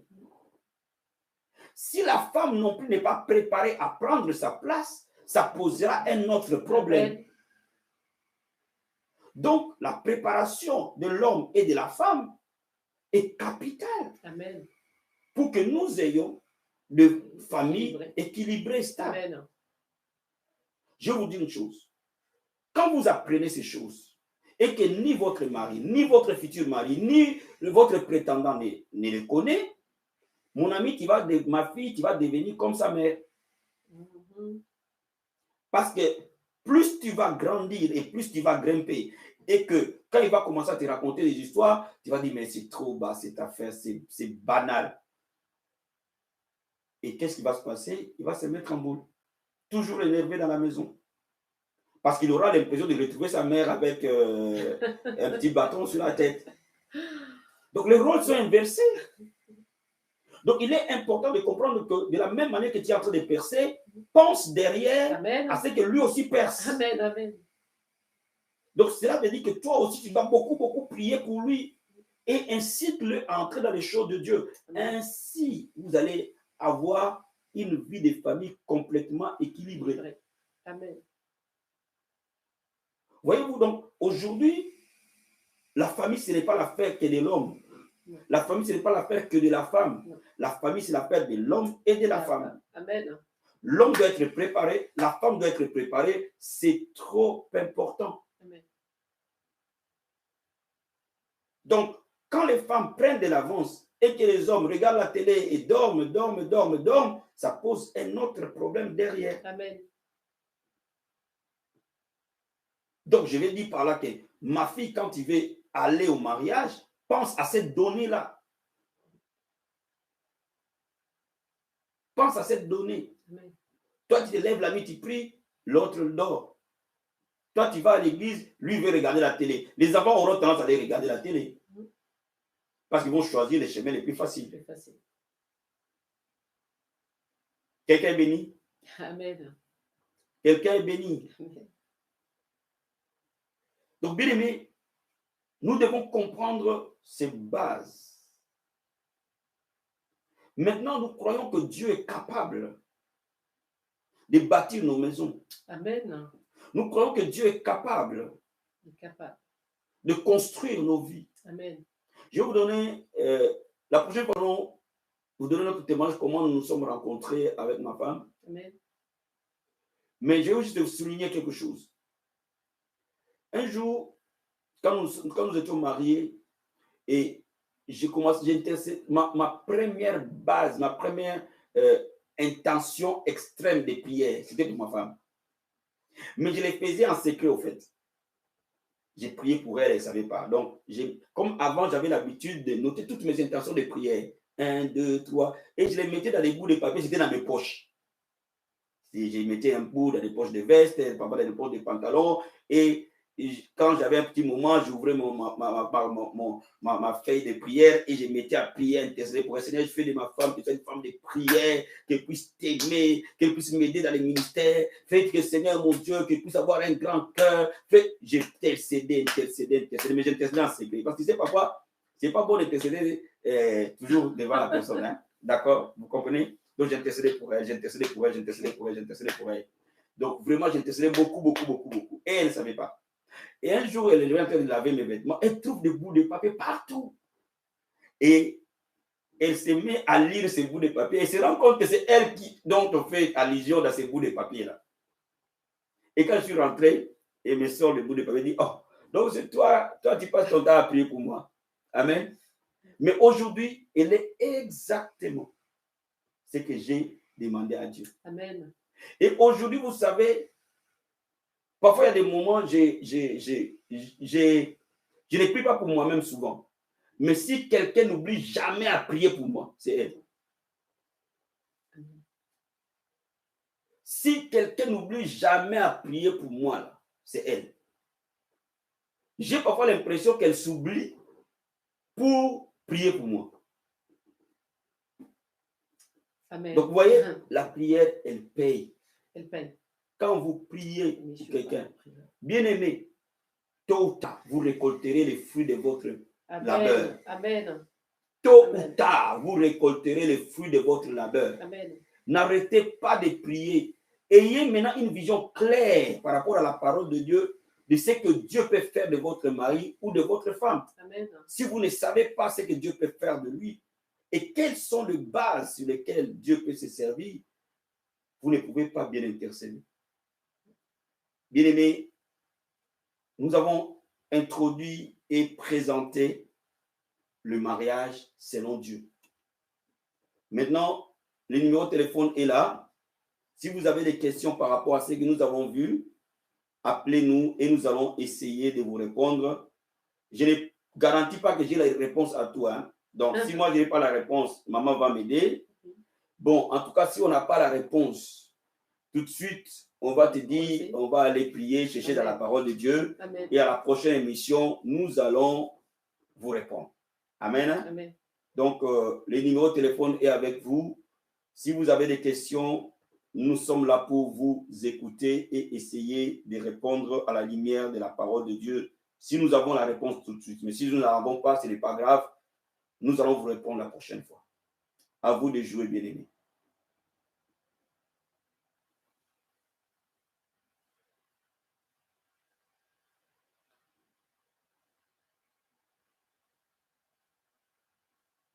Je ne sais pas si quelqu'un a une question. Nous allons vous répondre. On va déverrouiller tout ça. Laisse en nous parler. Voilà. De la même manière, si tout est aussi clair, ce n'est pas un problème, nous allons remercier le Seigneur.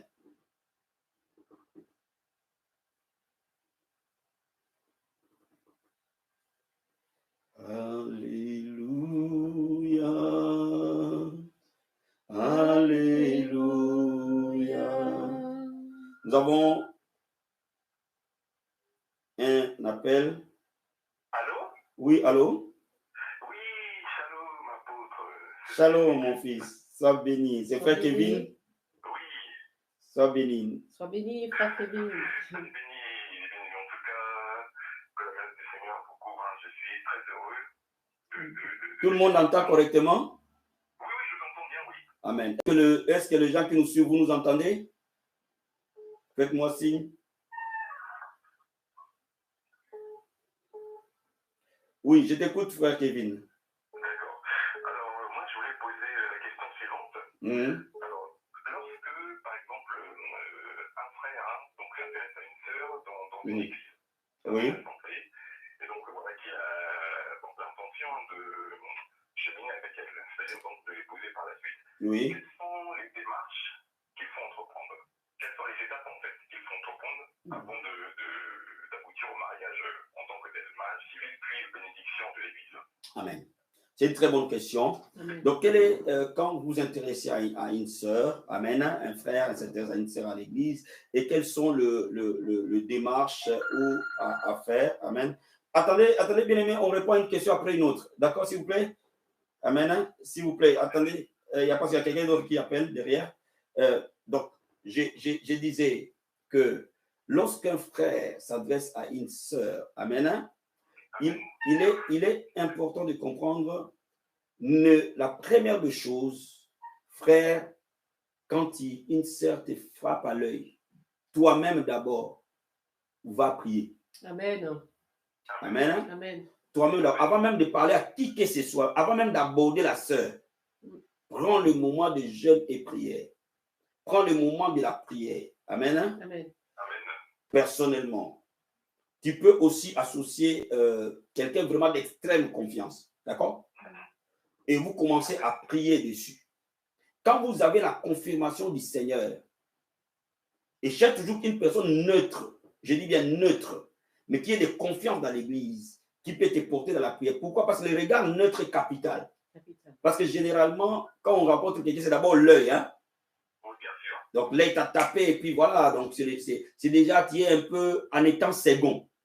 Donc parfois, quand tu es en état second, tu peux aussi être influencé pour faire de mauvais choix.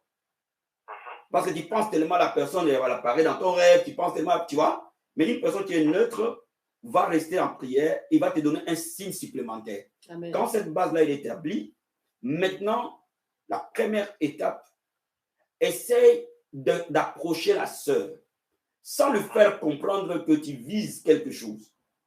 Et c'est ça l'avantage de l'Église. Ne va pas dire simplement directement à la sœur que moi je vais t'épouser. Attention, parce que tu peux avoir découvert des choses un peu bizarres par la suite.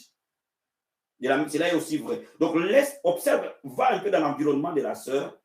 Et l'Église donne cette opportunité-là d'aller dans l'environnement de la personne, parler un peu, discuter un peu, prendre les premiers éléments. Et quand cette étape-là, elle est passée, que c'est bien, tu sens qu'on est dans la même dynamique, alors va à bord de la sœur avec elle d'abord. Et son aval. D'accord? Donc, ne passe pas par personne interposée. Ne passe pas par une maman de l'église pour qu'il explique à la sœur. Généralement, ça ne marche pas. Va d'abord voir la personne. Quand la personne aussi, elle peut te dire, bon, je vais prier, elle a les droits. Hein? Quand l'aval est établi, ça c'est vraiment le point central. Alors, commence le temps de se côtoyer. Et c'est ce que j'appelle une amitié. Une amitié, maintenant, on essaie maintenant d'aller un peu plus loin. On peut s'appeler régulièrement, on peut discuter régulièrement, on peut, mais éviter de vous retrouver seul dans les environnements seuls. Communiquez plus par téléphone, communiquez plus dans un environnement où il y a toujours des gens en fait. Ne laissez pas parce que l'homme est attiré par la femme naturellement et la femme est attirée par l'homme naturellement. Et c'est pour ça que la Bible nous dit, ne résistez pas à l'impudicité, fuyez l'impudicité. Vous comprenez? Donc, essayez de communiquer. Quelqu'un n'a plus de réseau? Est-ce que vous m'entendez? Oui. D'accord. Donc, communiquez. Prenez un peu de temps, même 3 mois, même 2 mois, même 3 mois. Quand vous sentez vraiment que la mayonnaise a bien tenu, allez maintenant informer au pasteur ou à votre responsable que lui aussi se joigne à vous. Quand cette base-là est établie au niveau de l'Église, il n'y a personne qui conteste. Amen. Maintenant, la deuxième étape, c'est fixer les choses avec la famille. Il faut que la famille de la sœur te connaisse. Je ne parle pas de la dot, hein. Je parle d'être accueilli par la famille. Et aussi ta famille la connaisse. D'une manière générale, c'est la fille qui vient d'abord chez les garçons et après les garçons va vers la fille. Et quand cette base est établie, quand les deux familles donnent leur accord, il y a parfois on demande une petite enveloppe chez nous les Africains, mais dans l'autre endroit on ne demande pas. Et c'est à ce moment-là que les fiançailles commencent. Donc il y a un moment d'amitié, il y a un moment de fiançailles. Et quand les fiançailles commencent, on commence à vous préparer spécifiquement au mariage. D'accord? Et après, viendra tout ce qui est mariage coutumier, mariage civil, et après la bénédiction. Donc, je peux considérer à 4 étapes. La première étape, pré-rencontre. Ça se fait en secret avec Dieu. Deuxième étape, rencontre. Troisième étape, fiançailles. Quatrième étape, mariage. D'accord. Et maintenant, j'avais une autre question. Oui, je t'écoute. J'aimerais à Dieu pour tes réponses. Et est-ce qu'on peut considérer que les périodes de fiançailles sont une période d'observation? C'est-à-dire une période où on s'étudie, où on parle de tout, on parle de l'avenir de l'avenir de la vision du couple, que chacun, entre guillemets, attend de l'autre. Est-ce qu'on peut considérer que les périodes de fiançailles sont justement une période qui sont faites pour ce genre de questions? Voilà, c'est une très très bonne question. Bien aimé, Le fiançailles n'est pas le mariage. Amen. C'est un moment d'observation. Cela veut dire que tout fiancé est libre de rompre les fiançailles. Bon, nous sommes des chrétiens. Tu dois quand même rompre avec une raison. Amen. Les fiançailles, c'est le moment d'observation. Le moment de voir si les visions coïncident. Le moment de voir si l'autre veut faire une bonne route ensemble. D'accord? Donc, pendant ce temps de fiançailles, vous pouvez aller un peu plus à profondeur. Mais ce temps-là est capital. Il faut bien rentabiliser ce temps. Parce que si bien aimé, vous vous mariez, c'est fini. Le mariage est indissoluble. Nous, les chrétiens, le mariage est indissoluble. On étudiera ça par la suite. Donc, tu as tout le temps. Et c'est pour cela que j'ai dit, se présenter à la famille ne veut pas dire coucher avec la personne. Bibliquement parlant. Amen. Amen. Donc, il faut que tu comprennes que c'est le temps où tu observes l'autre, tu parles avec l'autre, tu essaies de voir si ça coïncide. Donc, vous avez le temps d'avoir une vision biblique et humaine. Et c'est le temps où aussi on donne à l'autre accès à ce à quoi on croit.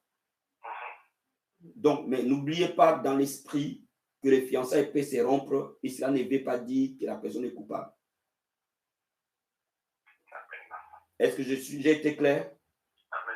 Maman, oui, c'est clair. C'est clair. Que Dieu te bénisse, mon fils. Amen. Sois béni, sois béni, Amen. sois béni. Que Dieu te bénisse. Donc, quelqu'un d'autre peut nous appeler. Nous avons peut-être un message. Nous avons eu un message. Donc, il y a une autre question. Bonjour papa, bonjour maman. J'ai une question sur la partie concernant le fait qu'une femme chrétienne ou un homme chrétien ne doit pas se mettre en couple avec un chrétien ou chrétienne. J'ai la conviction que c'est vrai, car la Bible nous le dit. Mais j'aimerais que la question du réma soit éclairée. Amen. Je n'ai pas bien compris. J'ai dit ceci. Le fait qu'une femme chrétienne ou un homme chrétien ne doit pas se mettre en couple avec un chrétien, je pense avec un non-chrétien. J'ai la conviction que c'est vrai car la Bible nous le dit. Mais j'aimerais que la question du réma... Ah, bon, ce que j'ai dit, si tu as eu un réma spécifique, d'accord? Si Dieu donne un réma à son enfant, lui disant qu'une femme ou un homme qui est entré dans sa vie et qui est non-chrétien et le conjoint de sa destinée, cela l'autorise-t-il à rentrer dans cette relation, même s'il n'est pas chrétien? Ou cet enfant doit-il prier ou faire confiance au Père afin qu'il l'amène ses conjoints promis à être son... Ok, donc je comprends la question. Bien aimé, je vais essayer de vous répondre. Donc, en fait, la question est la suivante. La Bible nous interdit, bibliquement parlant, de ne pas se marier avec des non-croyants. Amen. Ça, c'est la Bible qui nous le dit. Cela veut dire que c'est le logos de Dieu. Mais Dieu étant souverain, peut laisser une personne entrer dans une alliance. Je vous donne un exemple. La loi interdisait qu'Israël puisse se marier avec des païennes. Mais Moïse avait Séphora comme femme, qui est en soi une païenne. Mais cette exception de Moïse, c'était par rapport à ce que Dieu visait à la croix.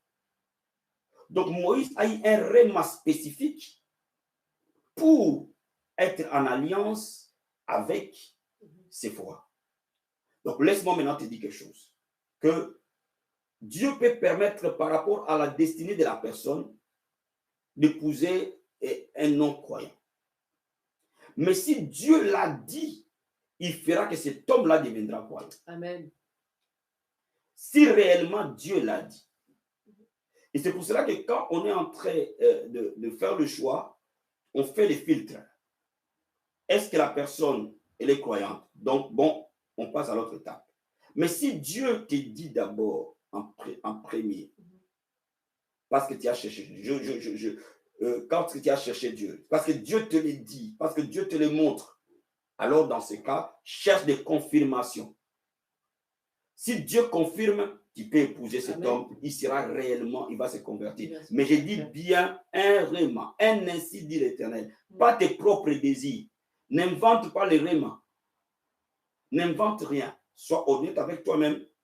Sois honnête avec Dieu, parce que c'est ta vie qui est engagée là-dedans. Amen. Mais nous, en tant qu'Église, nous avons aussi besoin de vérifier ton réma à toi. Amen. Cela veut dire quand tu m'amènes un réma, j'ai aussi le droit d'aller chercher Dieu. La Bible dit, si l'un de vous pouvait dire, les autres doivent juger. C'est-à-dire, j'ai aussi le droit de te dire, attends, moi aussi je vais chercher Dieu pour voir si ce que tu dis est vrai. Parce que n'oublie pas, les sentiments parfois jouent dans les choix. Donc, il est important de comprendre que Dieu veut qu'il soit le maître de ta vie dans tout ce que tu vas faire. Amen. Dès l'instant où tu as ce réma-là, tu crois à Dieu, Dieu va changer cet homme, il va l'aligner à la parole de Dieu. Dieu est capable. Il est capable. Amen. Changer. Quand j'ai rencontré ma femme, elle sortait de l'église catholique. Mon Julien est pasteur.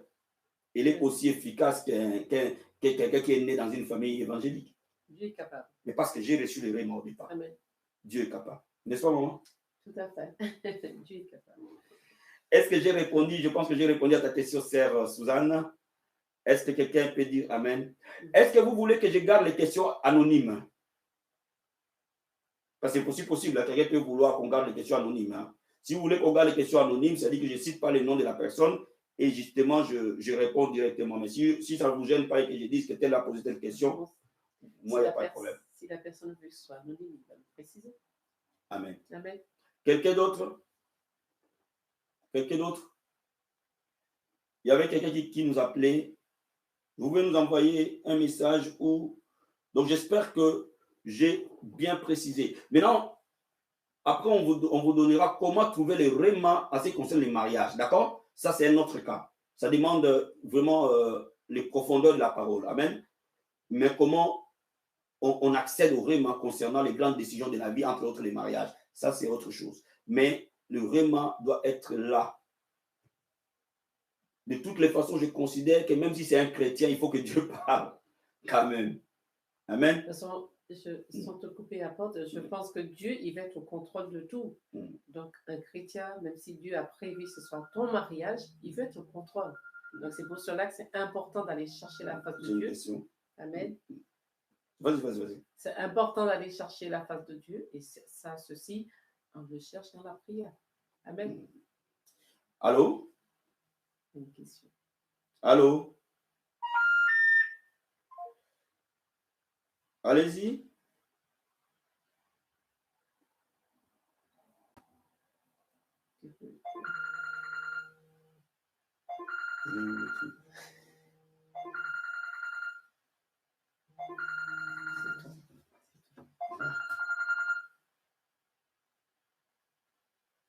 Oui, allô? Oui, allô? Oui. Oui, apôtre, c'est moi. Oui. Oui, je voulais poser une question qui revient souvent. Ouais, je t'écoute. Qui a déjà été posée. En fait, il y a quelqu'un qui, on débattait sur ça, et la personne, en fait, demandait si pendant les fiançailles, on peut embrasser son futur mari. Et bon, il y avait des idées assez divergentes là-dessus, donc je voulais que vous apportiez de l'éclairage là-dessus. Amen. Donc, si tu m'as bien suivi, le fiançailles a pour but de se connaître. Et non, on va répondre tout à l'heure après Wilfried. Attendez 2 minutes. 2 minutes. Oui, allô? Allô? Bonjour, mon fils. Tu peux nous rappeler dans 5 minutes, s'il te plaît? Ah, mais papa, moi, je suis en train de poser la question directe. D'accord. Rappelle-nous dans 5 minutes. 2 minutes. Je réponds juste à une question et puis on va... C'est ma question que tu es en train de lire. Ah, d'accord. C'est ta question que tu es en train de lire. Bon. Je voulais la poser en direct. Peut-être que ça aurait été plus clair oralement, en fait. D'accord. Donc, rappelle-moi dans 5 minutes. Je réponds juste à une question pour que j'ai le fil d'idée correct. D'accord? Ok, d'accord. Ok. Rappelle-moi. À tout de suite. Donc, je disais ceci. Est-ce que le fiancé a-t-il le droit, d'accord, de s'embrasser? Amen. Oui. Laissez-moi maintenant vous dire quelque chose. La Bible nous dit ne réveillez pas l'amour. Parce que personne ne peut gérer réellement son corps. Amen. Et Joseph, le sachant, quand la femme de Potiphar lui a fait des avances, nous voyons dans la parole de Dieu qu'il a fui. Amen.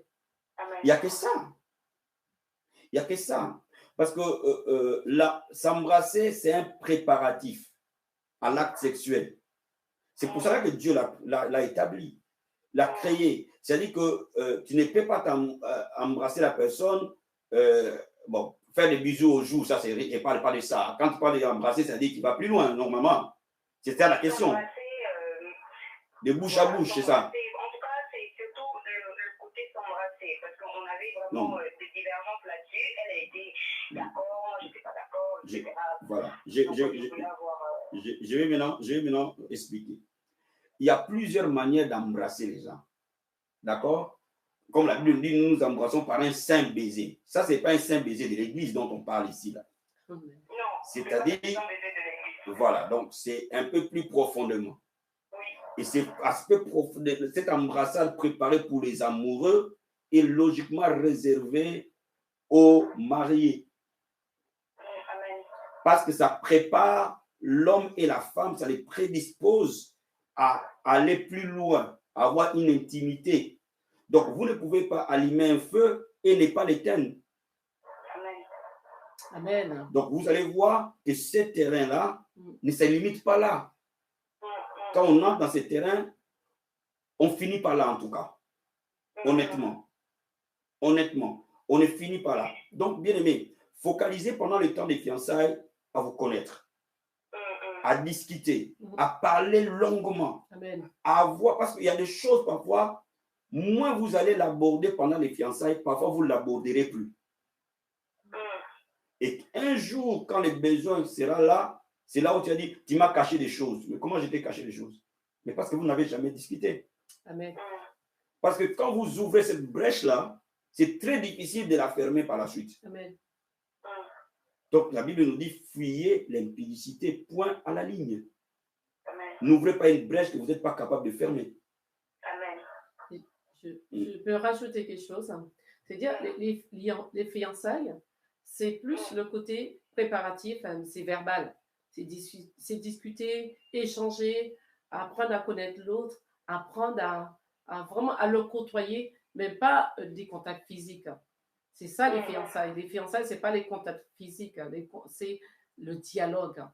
Parce qu'il y a plein de choses. Avant d'arriver au mariage, je pense que tu dois vraiment connaître la personne et de dialoguer, de discuter, de poser des questions, d'échanger. C'est ça les fiançailles.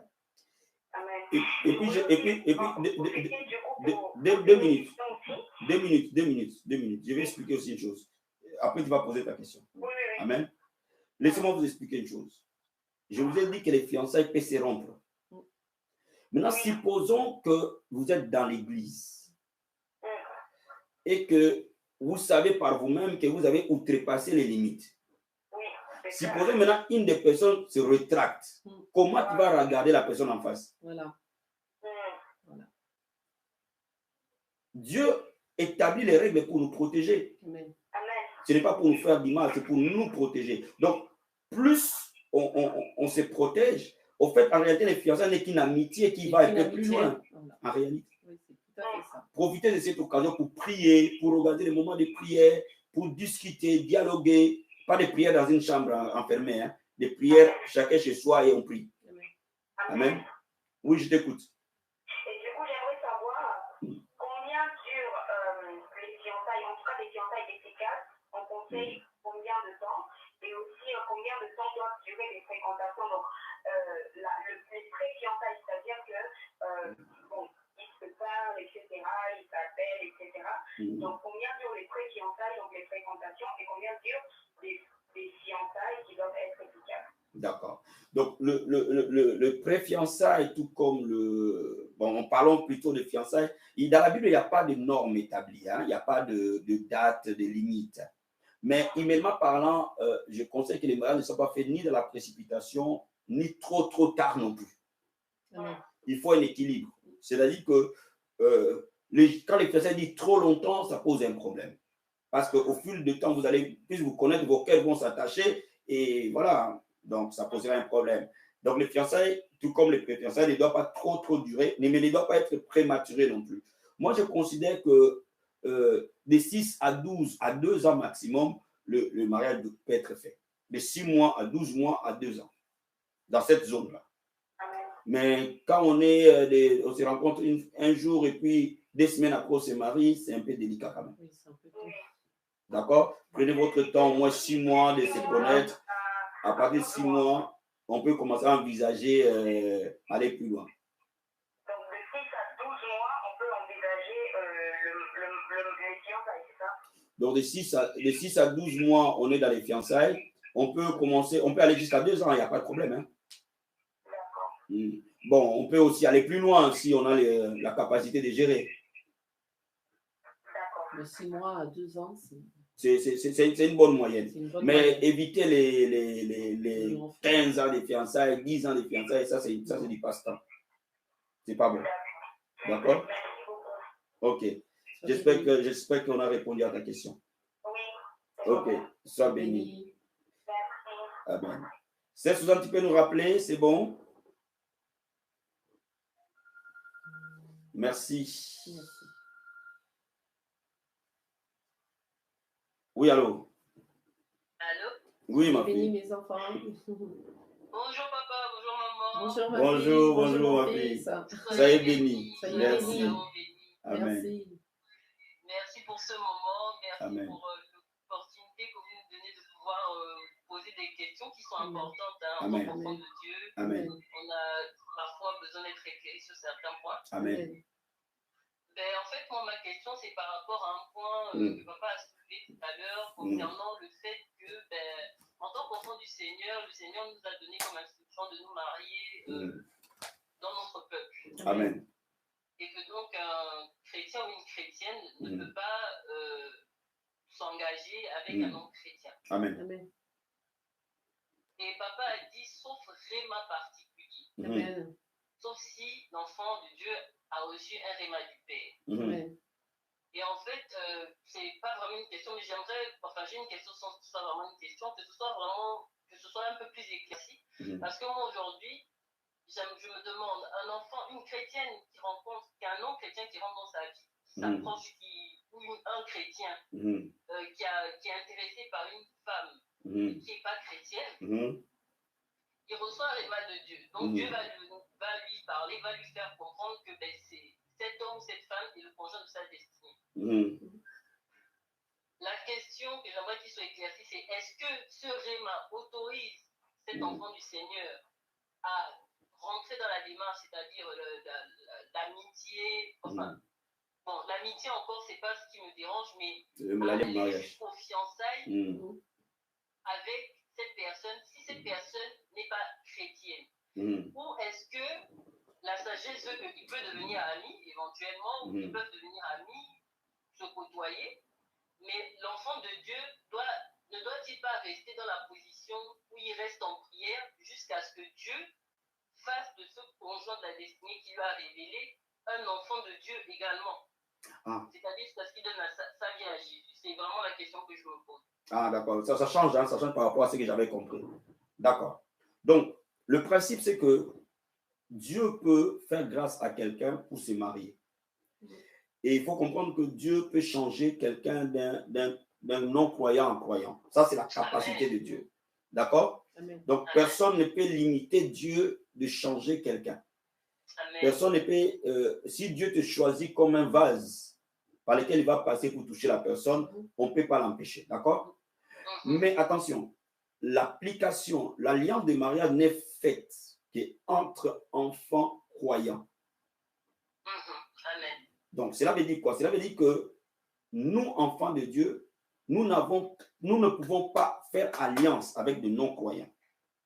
Alliance veut dire le mariage. C'est-à-dire qu'on ne peut pas être béni avec un non-croyant. On étudiera ça. Mais cela n'empêche pas que pendant la période d'amitié, qu'on se mette en prière et que Dieu touche la personne et qu'il fasse de lui son enfant pour que nous entrons en alliance de mariage avec lui. Amen. Amen. Donc Amen. cette parole, parce que le Réma ne contredit jamais les logos. Amen. Le Réma confirme les logos. Amen. Cela veut dire que si Dieu t'a parlé, cela veut dire que Dieu a déjà pris la main pour le faire. Amen. Est-ce que quelqu'un comprend ce que j'explique? Amen. Amen. Donc, cela veut dire quoi? Ne repousse pas la personne parce que Dieu t'a parlé. Mais n'avance pas plus loin pour ne pas que tu sois en contradiction avec la parole de Dieu. Amen. Donc, toi, reste en prière, discute avec lui juste au niveau préliminaire, c'est-à-dire le pré-fiançailles, et prie. Quand maintenant tout est établi. Parce que si Dieu a dit, Dieu va le faire. Il va le faire. Amen. Amen. Si Dieu a dit, il va le faire. S'il ne le fait pas, c'est que Dieu n'a pas dit. En tout cas, si Dieu a dit, il va le faire. Amen. Donc, reste patiente, reste en prière, et tu verras que cette personne, Dieu va le toucher, il va le changer. Amen. Et tu vas entrer maintenant dans l'alliance du mariage, dans les normes de la parole de Dieu. Amen. Amen. Amen. Tu vois? Donc, il nous est logiquement interdit par la parole de Dieu de se marier avec des non-croyants dès l'instant où toi tu es croyant. Amen. Mais il ne t'interdit pas qu'un païen ou une païenne puisse t'apprécier, puisse t'aborder. Ça ne t'interdit pas. Amen. Mais néanmoins, est dans la tête que Dieu a pour but que tu ne peux pas entrer en alliance de mariage avec le païen. Amen. D'accord. Donc, pour encore bien clarifier, ça veut dire, donc, en tant que chrétienne, si je me fie aux étapes que tu viens d'expliquer, Oui. ça veut dire qu'en tant que chrétienne, face à un non-chrétien, moi, ma place est de la prière. Je peux être amie avec cette personne, échanger avec cette personne. Oui. Et par exemple, l'étape de rencontrer les familles, l'étape des fiançailles et du mariage ne doivent se faire que dès l'instant où Dieu a fait sa part pour que je puisse entrer dans l'alliance. C'est sage. Amen. C'est tout à fait normal. C'est la meilleure façon de faire. Parce que de toutes les façons, ce n'est pas... Amen. Amen. Donc j'espère que on a répondu à ta question. Hein? Oui, tout à fait, tout à fait. Merci beaucoup. Vraiment que Dieu vous bénisse. Ah, merci. Je pense que vous qui nous suivez, vous avez compris ce que nous avons dit. Amen. Donc quand un non-croyant te côtoie et qu'il veut faire quelque chose avec toi et que Dieu te dit que voilà, c'est l'homme de ta vie, mais il ne faut jamais contredire la parole de Dieu. Amen. Donc reste en prière. Tu peux être ami avec la personne, tu peux discuter avec la personne, tu restes en prière. Tu attends l'accomplissement de la promesse de Dieu. Après, tu entames la démarche directe de mariage. Tu auras gagné du temps déjà. Amen. Et puis derrière, comme Dieu a parlé, il confirmera et les choses vont se faire. Ne sois pas pressé. Amen. Amen. Dans les mariages, c'est un domaine de ne jamais être pressé. Amen. Amen. D'accord? Amen. De faire les choses dans les normes de Dieu. Merci ma fille. Que Dieu te bénisse. Que Dieu vous bénisse. Amen. Amen. Embrasse mon fils. D'accord, papa. Merci. À bientôt. À bientôt. Bye. Quelqu'un d'autre? Il y a une autre question. On a dépassé le temps, mais on est là. Amen. Il nous reste 5 minutes. Je vais prendre encore peut-être une question ou maximum une question.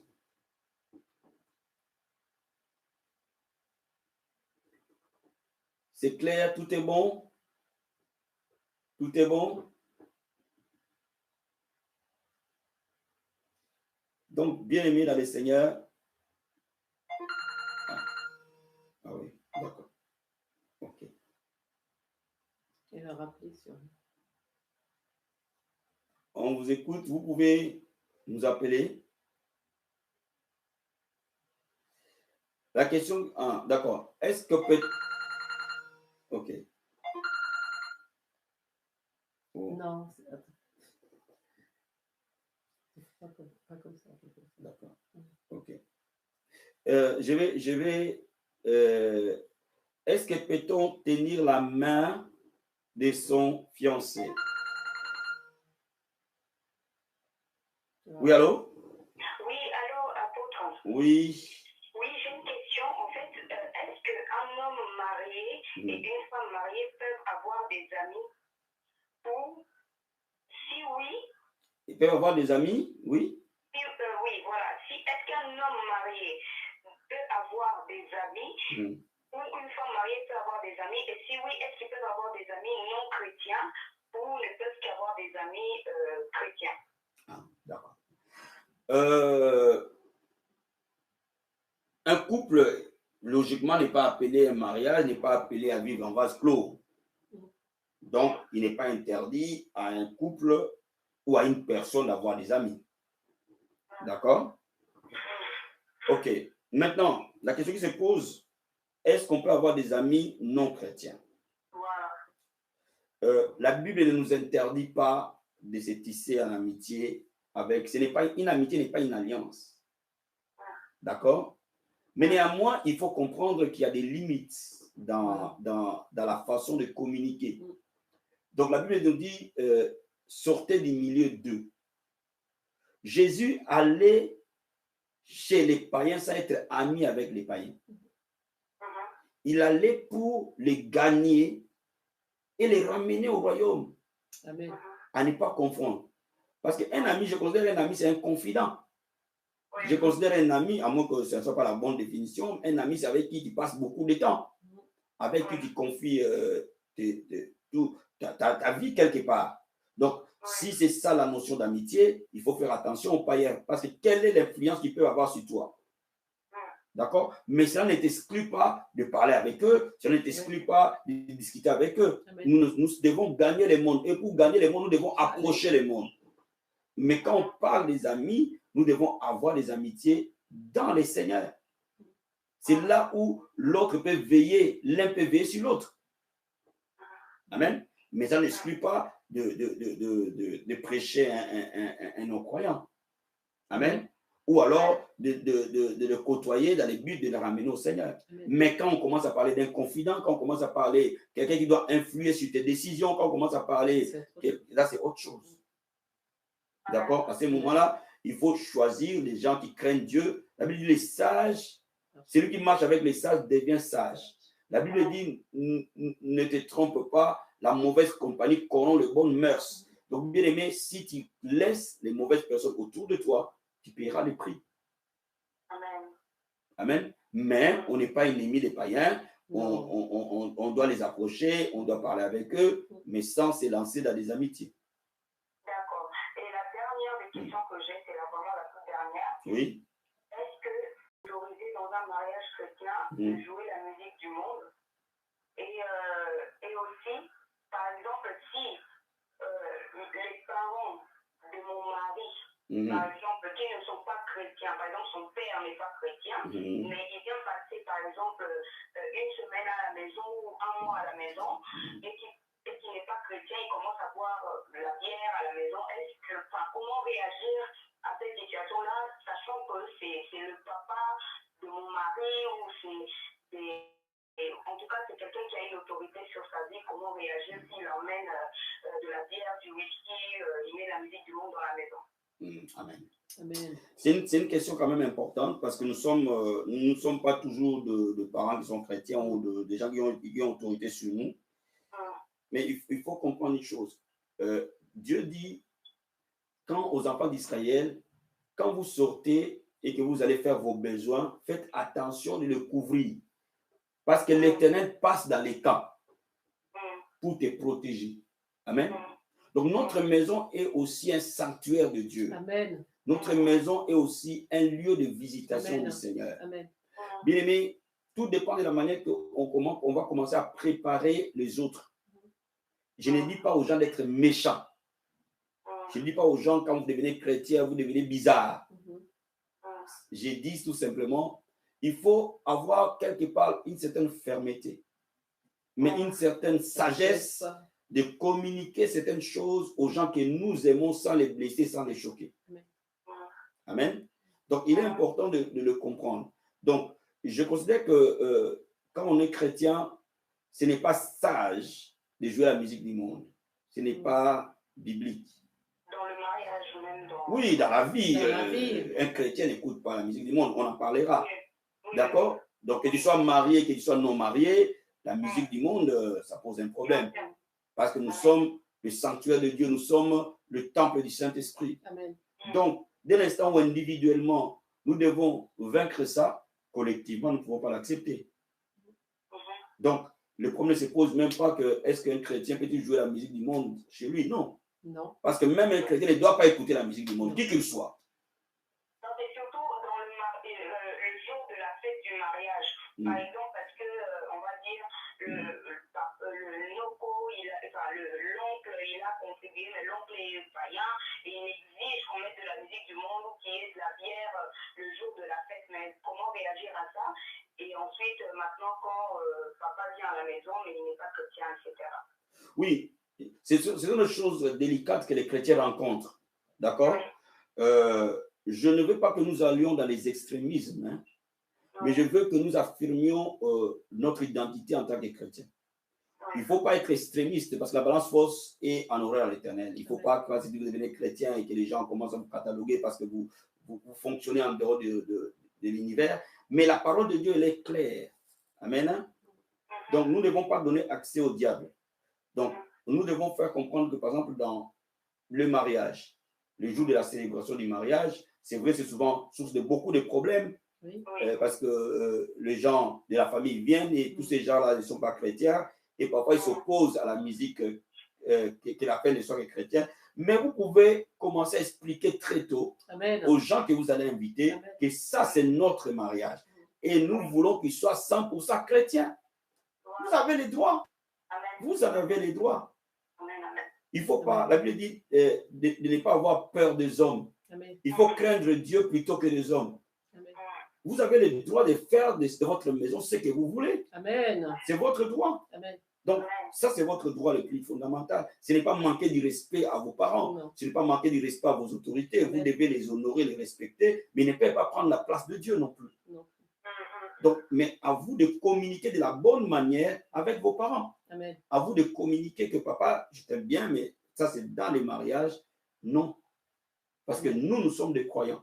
Tu as déjà vu un mariage musulman, les gens allaient boire dans les mariages musulmans parce qu'ils sont parents. Alors, si les musulmans ne le font pas, pourquoi les chrétiens vont le faire? Amen. Amen. Je veux juste compléter ce que papa a dit. C'est que c'est pour ça qu'on dit que quand on fait notre mariage, ça se prépare. Si tu as tout le temps de préparer ton mariage, donc tu as le temps aussi d'expliquer le contexte, comment tu veux l'organiser, avec qui tu veux le partager et comment ça se prépare. Donc, le mariage, il n'arrive pas le jour au lendemain. Ton papa, il sait que tu es chrétien, si c'est le papa qui est concerné. Donc, c'est à toi de lui expliquer calmement, papa, voilà, c'est mon mariage et je le conçois ainsi. Si ton papa, il veut le bien pour toi, il va s'aligner, naturellement. Et au niveau des amis, c'est pareil aussi. Si l'ami veut du bien pour toi, il va s'aligner. Parce que le mariage, le jour du mariage, on est marié. Donc, il ne peut pas vouloir venir et faire comme bon lui semble dans ton mariage. Et c'est pour ça que ça se prépare. Amen. Il ne faut pas oublier une chose. Nos parents chez eux, on est en Europe ici. Ce n'est pas une bouteille de whisky que quelqu'un manque. Amen. Donc, s'il veut boire son whisky, il peut le boire chez lui. Amen. Oui, dans sa maison.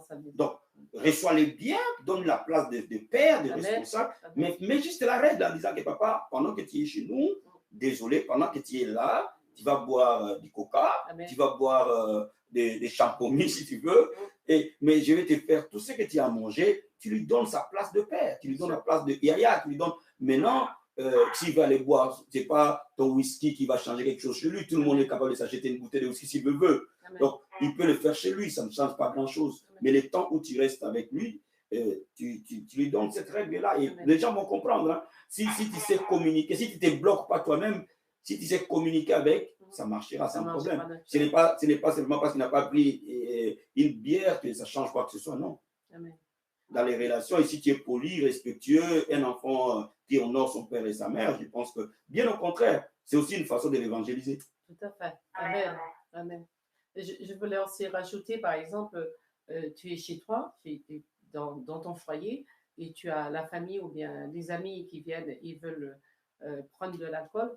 Je pense que dans ta maison, c'est un style de vie. Si tu expliques, voilà, je suis chrétien, et chez moi, on boit du jus ou autre, sauf de l'alcool, il va le respecter, il va adhérer à ton style de vie. C'est l'éducation. Il faut expliquer, il faut dialoguer, il faut échanger, et ça se fait naturellement. Je vais conclure en disant, n'ayez pas honte de votre identité. Amen. Soyez courtois, soyez polis, soyez des gens bien éduqués. Amen. Mais cela n'empêche pas d'exprimer ce à quoi on a des convictions. Amen. Amen. Que Dieu vous bénisse. Que Dieu vous bénisse. Merci beaucoup en tout cas. Amen. Amen. Nous pensons que vous avez été bénis. Et Nous allons nous retrouver le samedi prochain pour une autre émission des Héros du Midi, focalisée sur le mariage et la famille. Amen. Passez un très bon après-midi. Très bon après-midi. Et on se dit à ce soir pour adorer le Seigneur. N'oubliez pas, demain, c'est la célébration de la Pâque. Amen. Achetez votre jus de raisin, achetez votre pain sans levain. N'oubliez pas de vous préparer à la Pâque. Que Dieu vous bénisse. Que Dieu vous bénisse. Bye. Et à ce soir. À ce soir. Ciao. Ciao.